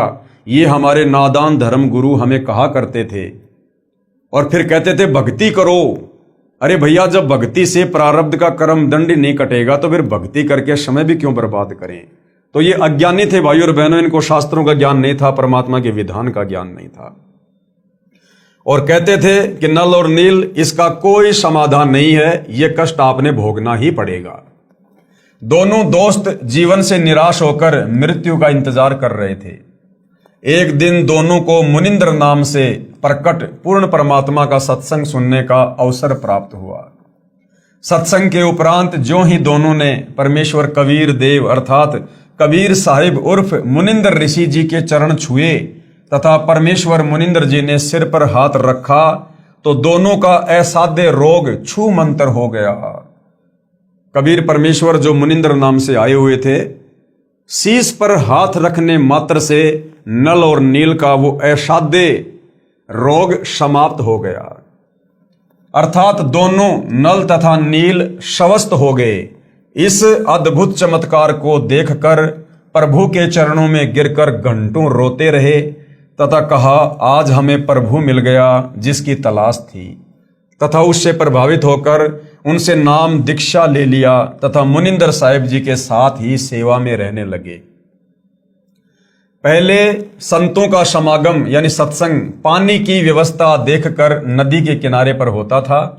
नल और नील दोनों बहुत परमात्मा प्रेमी तथा भोली आत्माएं थी। परमात्मा में श्रद्धा बहुत थी, सेवा बहुत किया करते थे। समागमों में रोगी व वृद्ध व विकलांग भक्तजन आते तो उनके कपड़े धोते तथा बर्तन साफ करते, उनके लोटे और गिलास मांझ दिया करते थे। परंतु थे भोले से दिमाग के, कपड़े धोने लग जाते थे तो सत्संग में जो प्रभु की कथा सुनी होती उसकी चर्चा करने लग जाते। वे दोनों प्रभु चर्चा में बहुत मस्त हो जाते और वस्तुएं दरिया के जल में डूब जाती। उनको पता भी नहीं चलता, किसी की 4 वस्तु लेकर जाते तो 2 वस्तु वापस ला कर देते। भगत जन कहते कि भाई आप सेवा तो बहुत करते हो परंतु हमारा तो बहुत काम बिगाड़ देते हो, ये खोई हुई वस्तुएं हम कहां से लेकर आए, आप हमारी सेवा ही करनी छोड़ दो, हम अपनी सेवा आप ही कर लेंगे। फिर नल तथा नील रोने लग जाते थे कि हमारी सेवा ना छीनो, अब की बार नहीं खोएंगे, परंतु फिर वही काम करते। फिर प्रभु की चर्चा में लग जाते और वस्तुएं यानी जो कपड़े थे बर्तन थे वो दरिया के जल में डूब जाती। भगत जनों ने ऋषि मुनिंद्र जी से प्रार्थना की कि कृपया आप नल तथा नील को समझाओ, ये ना तो मानते हैं और ना मना करते हैं। हम मना करते हैं तो रोने लग जाते हैं, हमारी तो आधी भी वस्तुएं वापस नहीं लाते। ये नदी किनारे सत्संग में सुनी भगवान की चर्चा में मस्त हो जाते हैं और वस्तुएं डूब जाती हैं। मुनिंद्र साहिब ने 1-2 बार तो उन्हें समझाया, वे रोने लग जाते थे कि साहिब हमारी ये सेवा ना छीनो। सतगुरु मुनिंदर साहिब ने कहा, बेटा नल तथा नील खूब सेवा करो, आज के बाद आपके हाथ से। क्या कहा मुनिंदर रूप में कबीर परमात्मा जी ने, ध्यान से सुनना भाई और बहनों। हमने जो उल्टी सीधी ये कथाएं सुनी हुई हैं, अब हमें वो वास्तविक कथा सुनने का सौभाग्य मिल रहा है। क्या कहा कबीर परमात्मा ने नल और नील को, ये आज के बाद आपके हाथ से कोई भी वस्तु, चाहे पत्थर या लोहा भी क्यों ना हो, जल में नहीं डूबेगी। मुनिंदर साहिब ने उनको ये आशीर्वाद दे दिया कि चाहे लोहे की वस्तु हो, चाहे पत्थरी क्यों ना हो, तुम्हारे हाथ से जो जल में छोड़ा जाएगा, कोई भी वस्तु जल में नहीं डूबेगी, वो वही तैरती रहेगी। अब गुरुदेव भगवान कह रहे हैं कि आपने रामायण सुनी है। एक समय की बात है कि सीता जी को रावण उठाकर ले गया। भगवान राम को पता भी नहीं कि सीता जी को कौन उठा ले गया। श्री रामचंद्र जी इधर उधर खोज करते, हनुमान जी ने खोज करके बताया कि सीता माता लंकापति रावण यानी राक्षस की कैद में है। पता लगने के बाद भगवान राम ने रावण के पास शांति दूत भेजे तथा प्रार्थना की कि सीता लौटा दे, परंतु रावण नहीं माना। युद्ध की तैयारी हुई। तब समस्या ये आई कि समुद्र से सेना कैसे पार करें। भगवान श्री रामचंद्र जी ने 3 दिन तक घुटनों पानी में खड़ा होकर हाथ जोड़कर समुद्र से प्रार्थना की कि रास्ता दे दो, परंतु समुद्र टस से मस नहीं हुआ। जब समुद्र नहीं माना, तब श्री राम ने उसे अग्नि बाण से जलाना चाहा। भयभीत समुद्र एक ब्राह्मण का रूप बनाकर सामने आया और कहा कि भगवान, सबकी अपनी अपनी मर्यादाएं हैं, मुझे जलाओ मत, मेरे अंदर ना जाने कितने जीव जंतु बसे हैं। अगर आप मुझे जला भी दोगे तो भी आप मुझे पार नहीं कर सकते, क्योंकि यहां पर बहुत गहरा गड्ढा बन जाएगा जिसको आप कभी भी पार नहीं कर पाओगे। समुद्र ने कहा, भगवान ऐसा काम करो कि सर्प भी मर जाए और लाठी भी ना टूटे, मेरी मर्यादा भी रह जाए और आपका पुल भी बन जाए। तब भगवान श्री राम ने समुद्र से पूछा कि वह क्या विधि है, कि भाई समुद्र देवता क्या विधि है बता।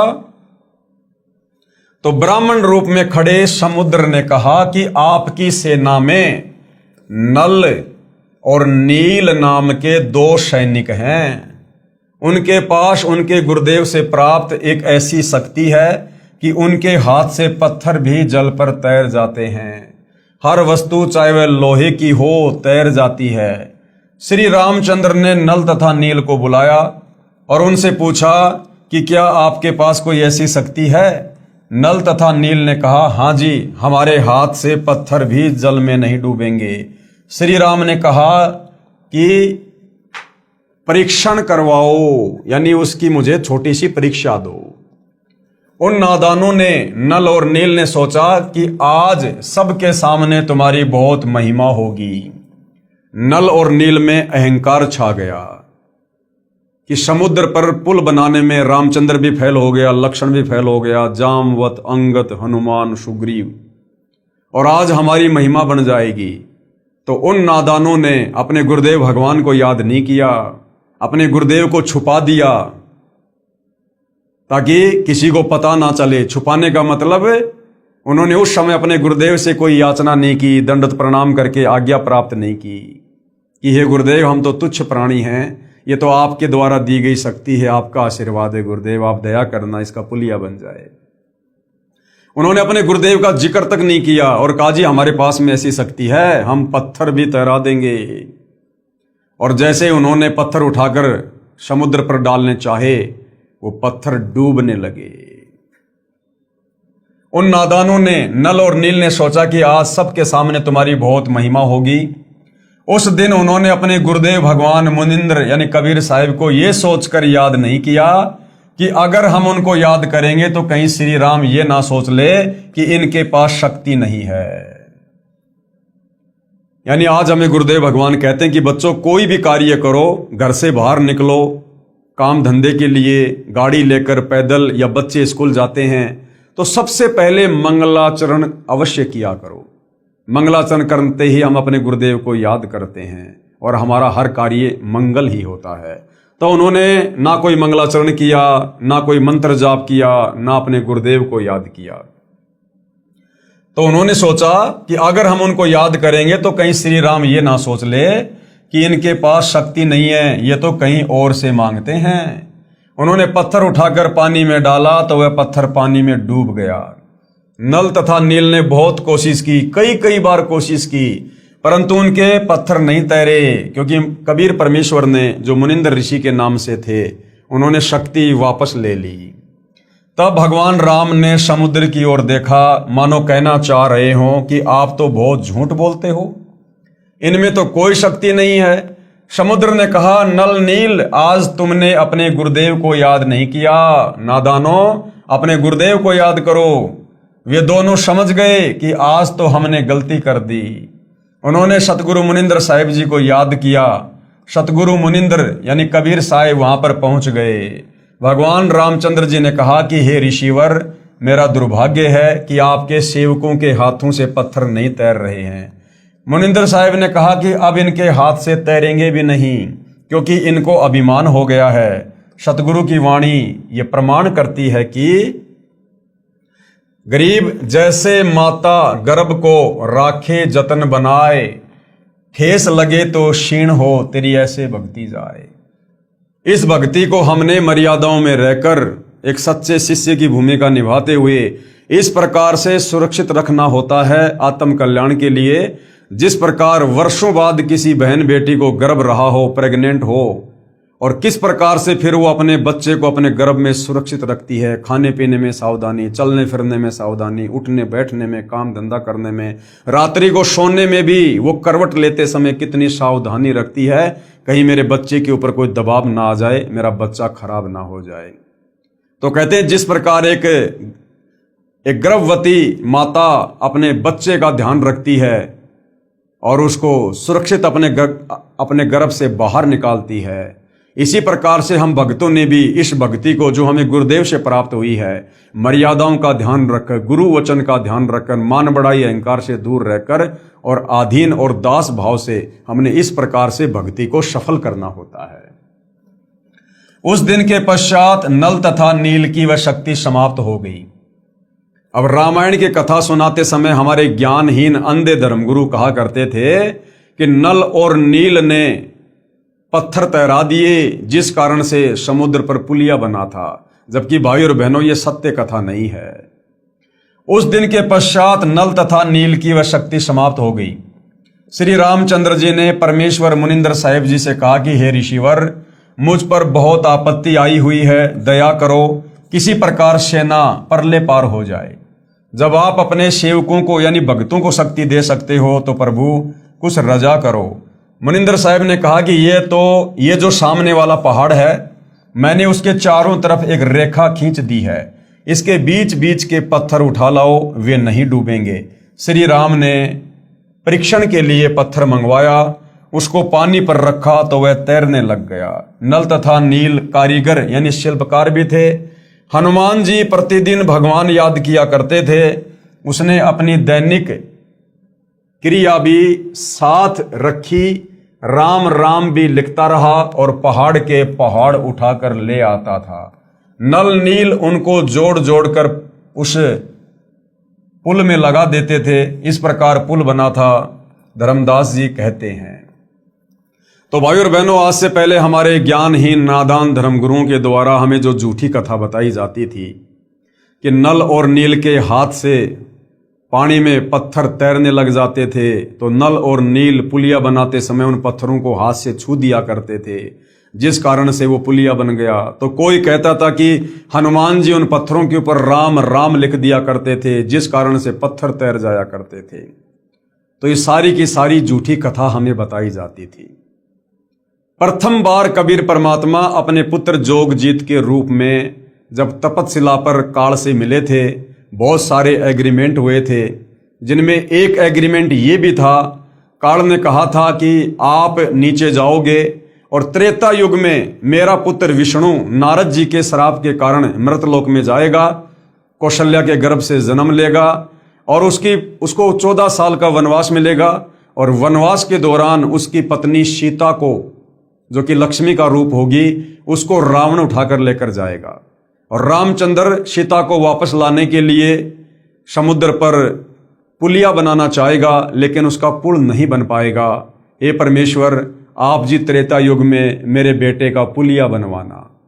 तो अपने उस वायदे के अनुसार त्रेता युग में कबीर परमात्मा मुनिंद्र ऋषि के रूप में आए और अपनी वचन शक्ति से एक पहाड़ के पत्थरों को हल्का किया, जिस कारण से समुद्र पर वो पुलिया बना। अब हनुमान जी सेवक थे, रामचंद्र जी के भगत थे। वो प्रतिदिन अपना राम राम राम राम शब्द का जाप किया करते थे। तो हनुमान जी काम करते करते, पहाड़ उठाते उठाते उसके ऊपर मोटे मोटे अक्षरों में राम लिख दिया करते थे, जिससे उसका मंत्र जाप भी हो जाता था और काम भी हो जाता था। अब बाकी लोग ये सोचा करते थे कि भाई हनुमान जी पत्थर पर राम राम लिख रहे हैं, जिस कारण से ये पत्थर तैर रहे हैं। कुछ लोग सोचा करते थे कि ये नल और नील इनके हाथों में शक्ति है, इनके हाथों से ये पत्थर छूने के कारण ये जल में नहीं डूब रहे। क्योंकि मुनिंद्र ऋषि रूप में परमात्मा कबीर जी की, नल नील की और रामचंद्र जी की जो वार्ता हो रही थी, वो कुछ ही लोगों के बीच में हो रही थी। बाकी लाखों की, वो करोड़ों की सेना दूर थी, उन तक ये बात नहीं पहुंच रही थी। तो बाकी लोगों को उस बात का नहीं पता था कि किस आधार से ये पुल बन रहा है।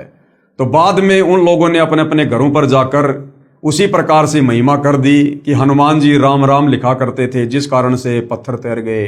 नल और नील के हाथों में शक्ति थी, जिस कारण से वो पुलिया बन गया। और आम समाज में ये गलत धारणा फैल गई, जबकि हकीकत ये है जो अब गुरुदेव भगवान हमें बता रहे हैं। इस विषय में आदरणीय धर्मदास जी ने कबीर परमेश्वर की महिमा में कि कबीर परमेश्वर जी आपने त्रेता युग में मुनिंद्र ऋषि के नाम से आकर नल और नील को अपनी शरण में लिया। आपने रामचंद्र जी का जो पुलिया नहीं बन पा रहा था, वो दुखी था, परेशान था, अपनी पत्नी सीता को लंका से वापस लाने के लिए। हे परमेश्वर, आपने किस प्रकार से उसका पुलिया बनवाया, आप तो महान हो, आपकी महिमा अपरंपार है। उन्होंने एक शब्द गाया। तो धर्मदास जी 650 साल पहले जब कबीर परमात्मा कलयुग के प्रथम चरण में कबीर नाम से आए थे, तो कबीर परमेश्वर जी के परम भगत थे, और कबीर परमेश्वर ने धर्मदास जी के माध्यम से कबीर सागर भी लिखवाया था। तो धर्मदास जी अपने परमात्मा कबीर जी की महिमा में क्या कह रहे हैं? रहे नल नील यतन कर हार, तब सतगुरु से करी पुकार। रहे नल नील यतन कर हार, तब सतगुरु से करी पुकार। जब नल और नील 2-4 बार पानी में पत्थर डालकर फैल हो गए, फिर अंत में उन्होंने अपने गुरुदेव से प्रार्थना की, माफी मांगी। तब वहां मुनिंद्र रूप में कबीर परमात्मा जी वो प्रकट हुए। रहे नल नील यतन कर हार, तब सतगुरु से करी पुकार। जा सत रेखा लिखी अपार, सिंधु पर शिला तिराने वाले। धन धन सतगुरु सत कबीर, भगत की पीर मिटाने वाले। उसके बाद कबीर परमात्मा ने जो रेखा खींची थी उस पहाड़ के चारों तरफ और पत्थरों को हल्का किया था, उसके कारण सिंधु यानी समुद्र पर वो शिला यानी वो पत्थर तैरे और वो पुलिया बना। इस प्रकार कबीर परमात्मा जी को धर्मदास महिमा दे रहे हैं कि हे कबीर परमात्मा, आप जी धन्य हैं और आप अपने भक्तों की पीड़ा को देख नहीं सकते।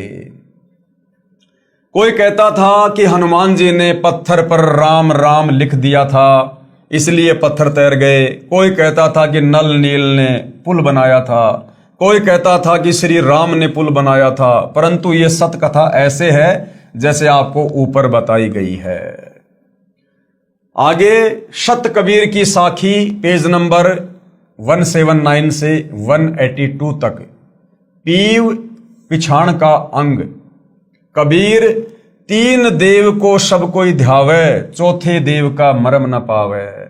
कहते तीन देवताओं को सृष्टि रचना के ज्ञान के अभाव में, शास्त्र अनुकूल साधना के अभाव में तीन देवता ब्रह्मा विष्णु महेश को तो हर कोई ध्यान लगाता है, हर कोई पूजा करता है, लेकिन चौथे देव का मर्म न पावे। चौथा कौन? इनका पिता काल ब्रह्म, जो गुप्त रहता है। वेदों में, गीता में जिसको ब्रह्म कहा गया है, जिसने श्री कृष्ण जी के शरीर में प्रवेश करके गीता जी का ज्ञान बोला, कहते हो चौथे का तो कोई भेद भी नहीं जानता। तीन देव को सब कोई ध्यावे, चौथे देव का मर्म न पावे। चौथा छोड़ो, पांचवे को ध्यावे, कहे कबीर सो हम पर आवे। वो चौथे काल निरंजन को भी छोड़ दो, और जो पांचवे का ध्यान करेगा, पांचवा कौन? कबीर परमात्मा, परम अक्षर ब्रह्म, सारी सृष्टि का मालिक कबीर देव। कहते हैं जो उस काल को यानी चौथे को छोड़कर और पांचवे का ध्यान धरेगा, कबीर परमात्मा का, कहे कबीर सो हम पर आवे, यानी वो हमारे सतलोक में वापस आ सकता है। कबीर ओंकार निश्चय भैया ये करता मत जान। ओंकार यानी ये काल। गीता जी अध्याय 8 श्लोक नंबर 13 में ये गीता बोलने वाला काल ब्रह्म कह रहा है कि मेरा तो एक ओम नाम का मंत्र है। ओम इति एक अक्षरम ब्रह्म व्यवहारण माम अनुस्मरण ये परियाति तजन देहम सयाति परमाम गतम। कि अर्जुन, मेरी साधना का, मुझ ब्रह्म, मुझ काल की साधना का एक ओम मंत्र है जिसको ओंकार कहते हैं। तो कबीर परमात्मा कहते हैं इस ओंकार को, ओम कहो चाहे ब्रह्म कहो, इसको भगवान मत जानो, इसको कर्ता मत जान। साचा शब्द कबीर का पर्दे माही पहचान। सच्चा मंत्र तो कबीर परमेश्वर जी का है जो तत्वदर्शी संत देता है। कहते हैं उसको पहचान ले, उसकी साधना कर, तब तेरा मोक्ष होगा। कबीर राम कृष्ण अवतार हैं। ये राम और कृष्ण तो विष्णु के अवतार हैं। इनका ना ही संसार, इन्होंने सृष्टि को नहीं रचा। और जिन साहिब संसार किया, जिस परमात्मा ने संसार को रचा, सो किन्हों ने जन्या नार, उस परमेश्वर को किसी भी औरत ने जन्म नहीं दिया। वो जन्म लेकर नहीं आता, जैसे राम कृष्ण माँ के गर्भ से जन्म लेकर आते हैं। इसी प्रकार जिस परमात्मा ने, जिस साहिब ने संसार को उत्पन्न किया, पूरी सृष्टि को रचा, वो किसी माता के गर्भ से जन्म लेकर नहीं आता, वो तो स्वयंभू है। कबीर चार भुजा के भजन में भूल पड़ो सब संत। चार भुजा के भगवान कौन है? ब्रह्मा विष्णु महेश, इनकी चार चार भुजा हैं। तो कहते हैं चार भुजा के भजन में, इन ब्रह्मा विष्णु महेश की भक्ति में पूरा संसार भूला पड़ा है। और कबीरा सुमरो तास को जाके भुजा अनंत। और कबीर परमेश्वर हमें भक्ति समझाने के लिए एक भगत बनकर कह रहे हैं कि मैं कबीर तो उस भगवान की भक्ति करता हूं जिसकी भुजा अनंत है, जो अनंत कोटि कलाओं का स्वामी है। कबीर समुद्र पाट लंका गए सीता को भरतार, ताही अगस्त मुनि पी गयो इनमें कौन करतार। नादानी के चलते, सत्य कथा का ज्ञान ना होने के चलते, सृष्टि रचना के अभाव में हमारे नादान धर्म गुरुओं ने हमें बताया कि श्री रामचंद्र जी भगवान हैं, करतार हैं, परमात्मा हैं। इन्होंने समुद्र पे पुलिया बना दिया। तो परमात्मा कहते हैं वैसे तो तुम्हारी बात सही नहीं है, हकीकत तो वो है जो अभी आपको बताई गई। मुनिंद्र नाम से कबीर परमात्मा त्रेता युग में आए थे और उनके आशीर्वाद से वो पुलिया बना था, पत्थर हल्के हुए थे। लेकिन चलो जैसा ये लोकवेद है, सुनी सुनाई बातें चल रही हैं कि रामचंद्र जी परमात्मा है, समुद्र पे पुलिया बना दिया, सेना को पार कर दिया। तो कबीर परमात्मा कहते कि नादानो, अगर तुम इसी छोटी सी बात को लेकर श्री रामचंद्र जी को भगवान मानकर बैठे हो कि उन्होंने समुद्र के ऊपर जो है पुलिया बना दिया, तो परमात्मा जी कहते हैं कि एक अगस्त नाम का ऋषि था, उसने तो एक घूंट में 7 समुद्रों का पानी पी लिया था सिद्धि से। तो बताओ फिर तुम्हारा राम बड़ा हुआ या फिर वो अगस्त ऋषि बड़ा हुआ? तो इन छोटी मोटी इन सिद्धियों से, खेल खिलौने से कोई भगवान साबित नहीं होता है। समुद्र पाट लंका गयो सीता को भरतार, ताही अगस्त मुनि पी गयो इनमें कौन करतार। फिर कहते हैं गोवर्धन गिरी धार्यो श्री कृष्ण जी और द्रोणागिरी हनुमंत, और शेष नाग सब सृष्टि संहारी इनमें कौन भगवंत। दूसरा, हम लोग अध्यात्म की जानकारी ना होने के चलते कहा करते थे कि श्री कृष्ण जी ने गोवर्धन पर्वत को अपनी उंगली पर धारण कर लिया, जिस कारण से हम उनको भगवान कहने लगे। और कहते थे कि हनुमान जी ने द्रोणागिरी पहाड़ को उठा लिया, संजीवनी बूटी सहित द्रोणागिरी पहाड़ को उठाकर लंका ले गए, इसलिए ये भगवान हैं। तो परमात्मा कहते हैं वैसे तो हकीकत कुछ और है। कबीर परमात्मा ने ही श्री कृष्ण जी का रूप बनाकर और गोवर्धन पर्वत को उठाया था, और जो द्रोणागिरी पहाड़ था उसको भी कबीर परमात्मा ने ही हनुमान जी को शक्ति देकर उठवाया था। लेकिन ये भाई और बहनों, जब हमें सतगुरु रामपाल जी के सत्संग सुनेंगे, सृष्टि रचना को समझेंगे, तब हमें पता चलेगा कि कबीर परमात्मा के अलावा सारी सृष्टि में चाहे हनुमान हो, चाहे शनि देव हो, चाहे 33 करोड़ देव हो, चाहे ब्रह्मा विष्णु महेश हो, चाहे काल और दुर्गा है, ये सब जीव श्रेणी में है। जीव श्रेणी में ये कुछ नहीं कर सकते, करने करवाने वाला कबीर भगवान है। तो कहते हैं अगर तुम इसी बात के आधार से श्री कृष्ण जी को भगवान मानकर बैठ गए कि उसने गोवर्धन पर्वत को उठा लिया, हनुमान जी ने द्रोणागिरी पहाड़ को उठा लिया, और फिर तुम ही लोग कहते हो कि शेष नाग के सिर के ऊपर पूरी पृथ्वी रखी हुई है, तो बताओ फिर वो शेष नाग बड़ा हुआ या तुम्हारा हनुमान और श्री कृष्ण बड़ा हुआ? अरे वो द्रोणागिरी पहाड़ और वो गोवर्धन पर्वत जिस धरती पर हैं, उस धरती को तुम कहते हो कि शेष नाग अपने सिर पर रखे हुए हैं, तो बताओ फिर सबसे बड़ा भगवान कौन हुआ? तो कहने का मतलब है ये केवल दंत कथा है, आदि अधूरी ये कथा है।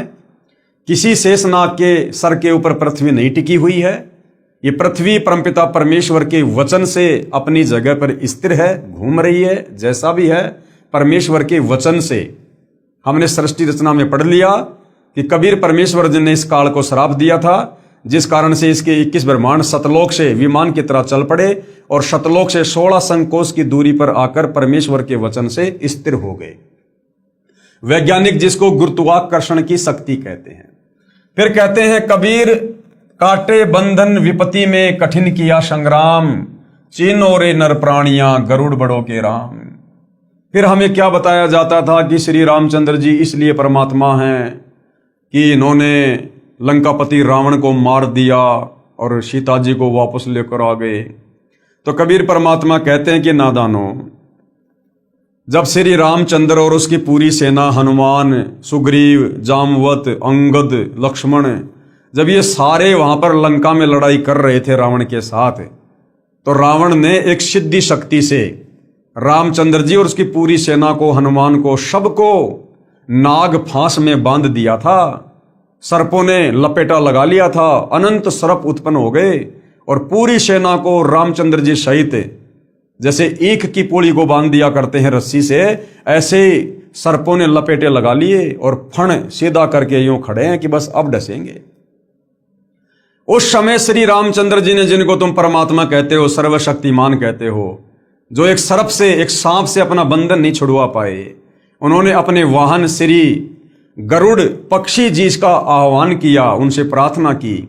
उसी समय गरुड़ पक्षी प्रकट हुए और बहुत सारे रूप बनाए अपनी सिद्धि से, और अपनी चोंच से उन सर्पों को काटा, मारा और रामचंद्र जी और उसकी सेना को बंधन मुक्त किया। तो बताओ फिर राम बड़ा हुआ या फिर वो गरुड़ बड़ा हुआ, जिस गरुड़ ने तुम्हारे रामचंद्र जी के भी बंधन काटे? काटे बंधन विपत्ति में कठिन किया संग्राम, चीनो रे नर प्राणियों गरुड़ बड़ो या राम। कबीर कहे कबीर चित चेत हूं शब्द करो निर्वार, श्री राम ही करता कहत भूल पड़ो संसार। कबीर जिन राम कृष्ण व निरंजन कियो सो तो करता न्यार। क्या कहते हैं कबीर परमात्मा कि जिस भगवान ने तुम्हारे श्री कृष्ण जी को भी बनाया, और श्री कृष्ण यानी ब्रह्मा विष्णु महेश के पिता, निरंजन यानी इस काल को भी बनाया, कहते हैं वो परमात्मा तो कोई और ही है। अंधा ज्ञान न बूझ ही, मूर्ख आदमी उसके विषय में नहीं पूछेंगे, नहीं जानेंगे, कहे कबीर विचार। कहते हैं इन बातों पर तो कोई अधिकारी भगत, अधिकारी हंस ही चर्चा करेंगे। उसके बाद भाई और बहनों, द्वापर युग में कबीर देव यानी कबीर साहिब का करुणामय नाम से प्राकाटे, यानी द्वापर युग में किस प्रकार से वही कबीर भगवान, वही कबीर परमात्मा, सारी सृष्टि का मालिक, जिसने असंख्य ब्रह्मांडों की रचना की है, द्वापर युग में वही कबीर परमात्मा करुणामय ऋषि के नाम से प्रकट होते हैं और किस प्रकार से अपनी लीला करते हैं, किन किन आत्माओं को अपनी शरण में लेते हैं, और किस प्रकार से इस अध्यात्म को, सृष्टि रचना को, तत्व ज्ञान को हम काल के 21 ब्रह्मांडों में फंसी आत्माओं तक पहुंचाते हैं।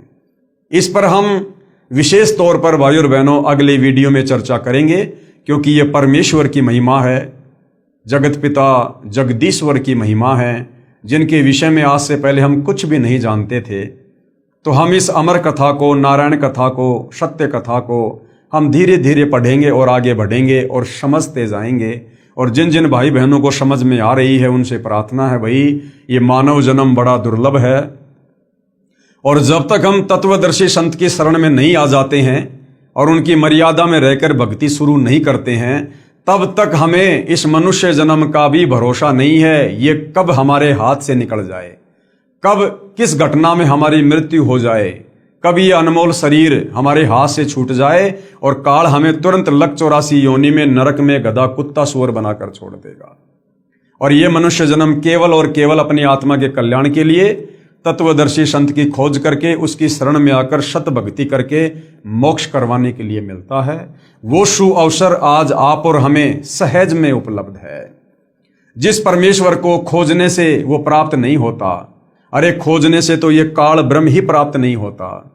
ब्रह्मा ने अपने पिता ब्रह्म का ध्यान लगाया 4 युग, साधु संत महात्मा सतयुग त्रेता द्वापर युग में हजारों वर्ष समाधि लगाकर ओम नाम का जाप करते, तप करते, इस काल ने भी दर्शन नहीं दिए। सोची वो सारी सृष्टि का मालिक, वो काल का भी पिता, जिसने काल को अंडे से उत्पन्न किया, कबीर परमेश्वर, सोचिए वो खोजने से कैसे मिलेगा। वो तो स्वयं ही दया करता है, अनुग्रह करता है, वो स्वयं ही आकर हमें यहां दर्शन देता है, मिलता है। तो भाई और बहनों, ये मौका अनंत युगों के बाद बड़ी मुश्किल से मिलता है। कबीर परमेश्वर ने आप और हमें दिया है। आज वो आप और हम सब पर दया युक्त हैं। आज हम उनके दया का फायदा उठा सकते हैं, अपनी आत्मा का कल्याण करवा सकते हैं। लक 84 योनि में तरह तरह के शरीर धारण करके और असहनीय यातना भोगने से बच सकते हैं। नरक में तरह तरह की पीड़ाओं को भोगने से बच सकते हैं और जन्म मरण के और बुढ़ापे के भयंकर रोग से बच सकते हैं मोक्ष प्राप्त करके। और ये मोक्ष उसी समय संभव है जब हम जगत गुरु तत्वदर्शी सतगुरु रामपाल जी के सत्संग रुचि लेकर, निष्पक्ष होकर, धैर्य के साथ सुनेंगे। ज्ञान समझ में आने के बाद हम उनसे उपदेश प्राप्त करेंगे और फिर वे जो मर्यादा बताएंगे, जो नियम बताएंगे, उन नियमों में रहकर यदि भक्ति सफल करेंगे तो भाई और बहनों हमारी आत्मा का कल्याण होगा। ये जन्म जन्मांतरों का कष्ट हमारा कटेगा जो हम इस काल के 21 ब्रह्मांड रूपी जेल में काट रहे हैं। तो भाई और बहनों, आज के वीडियो में केवल इतना ही। यदि ज्ञान समझ में आ रहा है तो सतगुरु रामपाल जी से अविलंब नाम उपदेश लें और अपनी आत्मा का कल्याण करवाएं। तो आज के वीडियो में केवल इतना ही, बाकी चर्चा हम कल करेंगे परमेश्वर की महिमा में। तब तक गुरुदेव भगवान हम सबको आज्ञा दे, आशीर्वाद दे, सद्बुद्धि दे, हमारा मार्गदर्शन करे, हमें भ्रमने भटकने से बचाए और गुरुदेव के कर कमल से लिखित ये पवित्र सृष्टि रचना, ये हमारी इस 2 कोडी की इस बुद्धि में समाये, हम इसको समझ सकें, हम अमल कर सकें और अपनी आत्मा के कल्याण के लिए नाम उपदेश ले सकें। बंदी छोड़ सतगुरु रामपाल जी परमेश्वर जी की जय हो।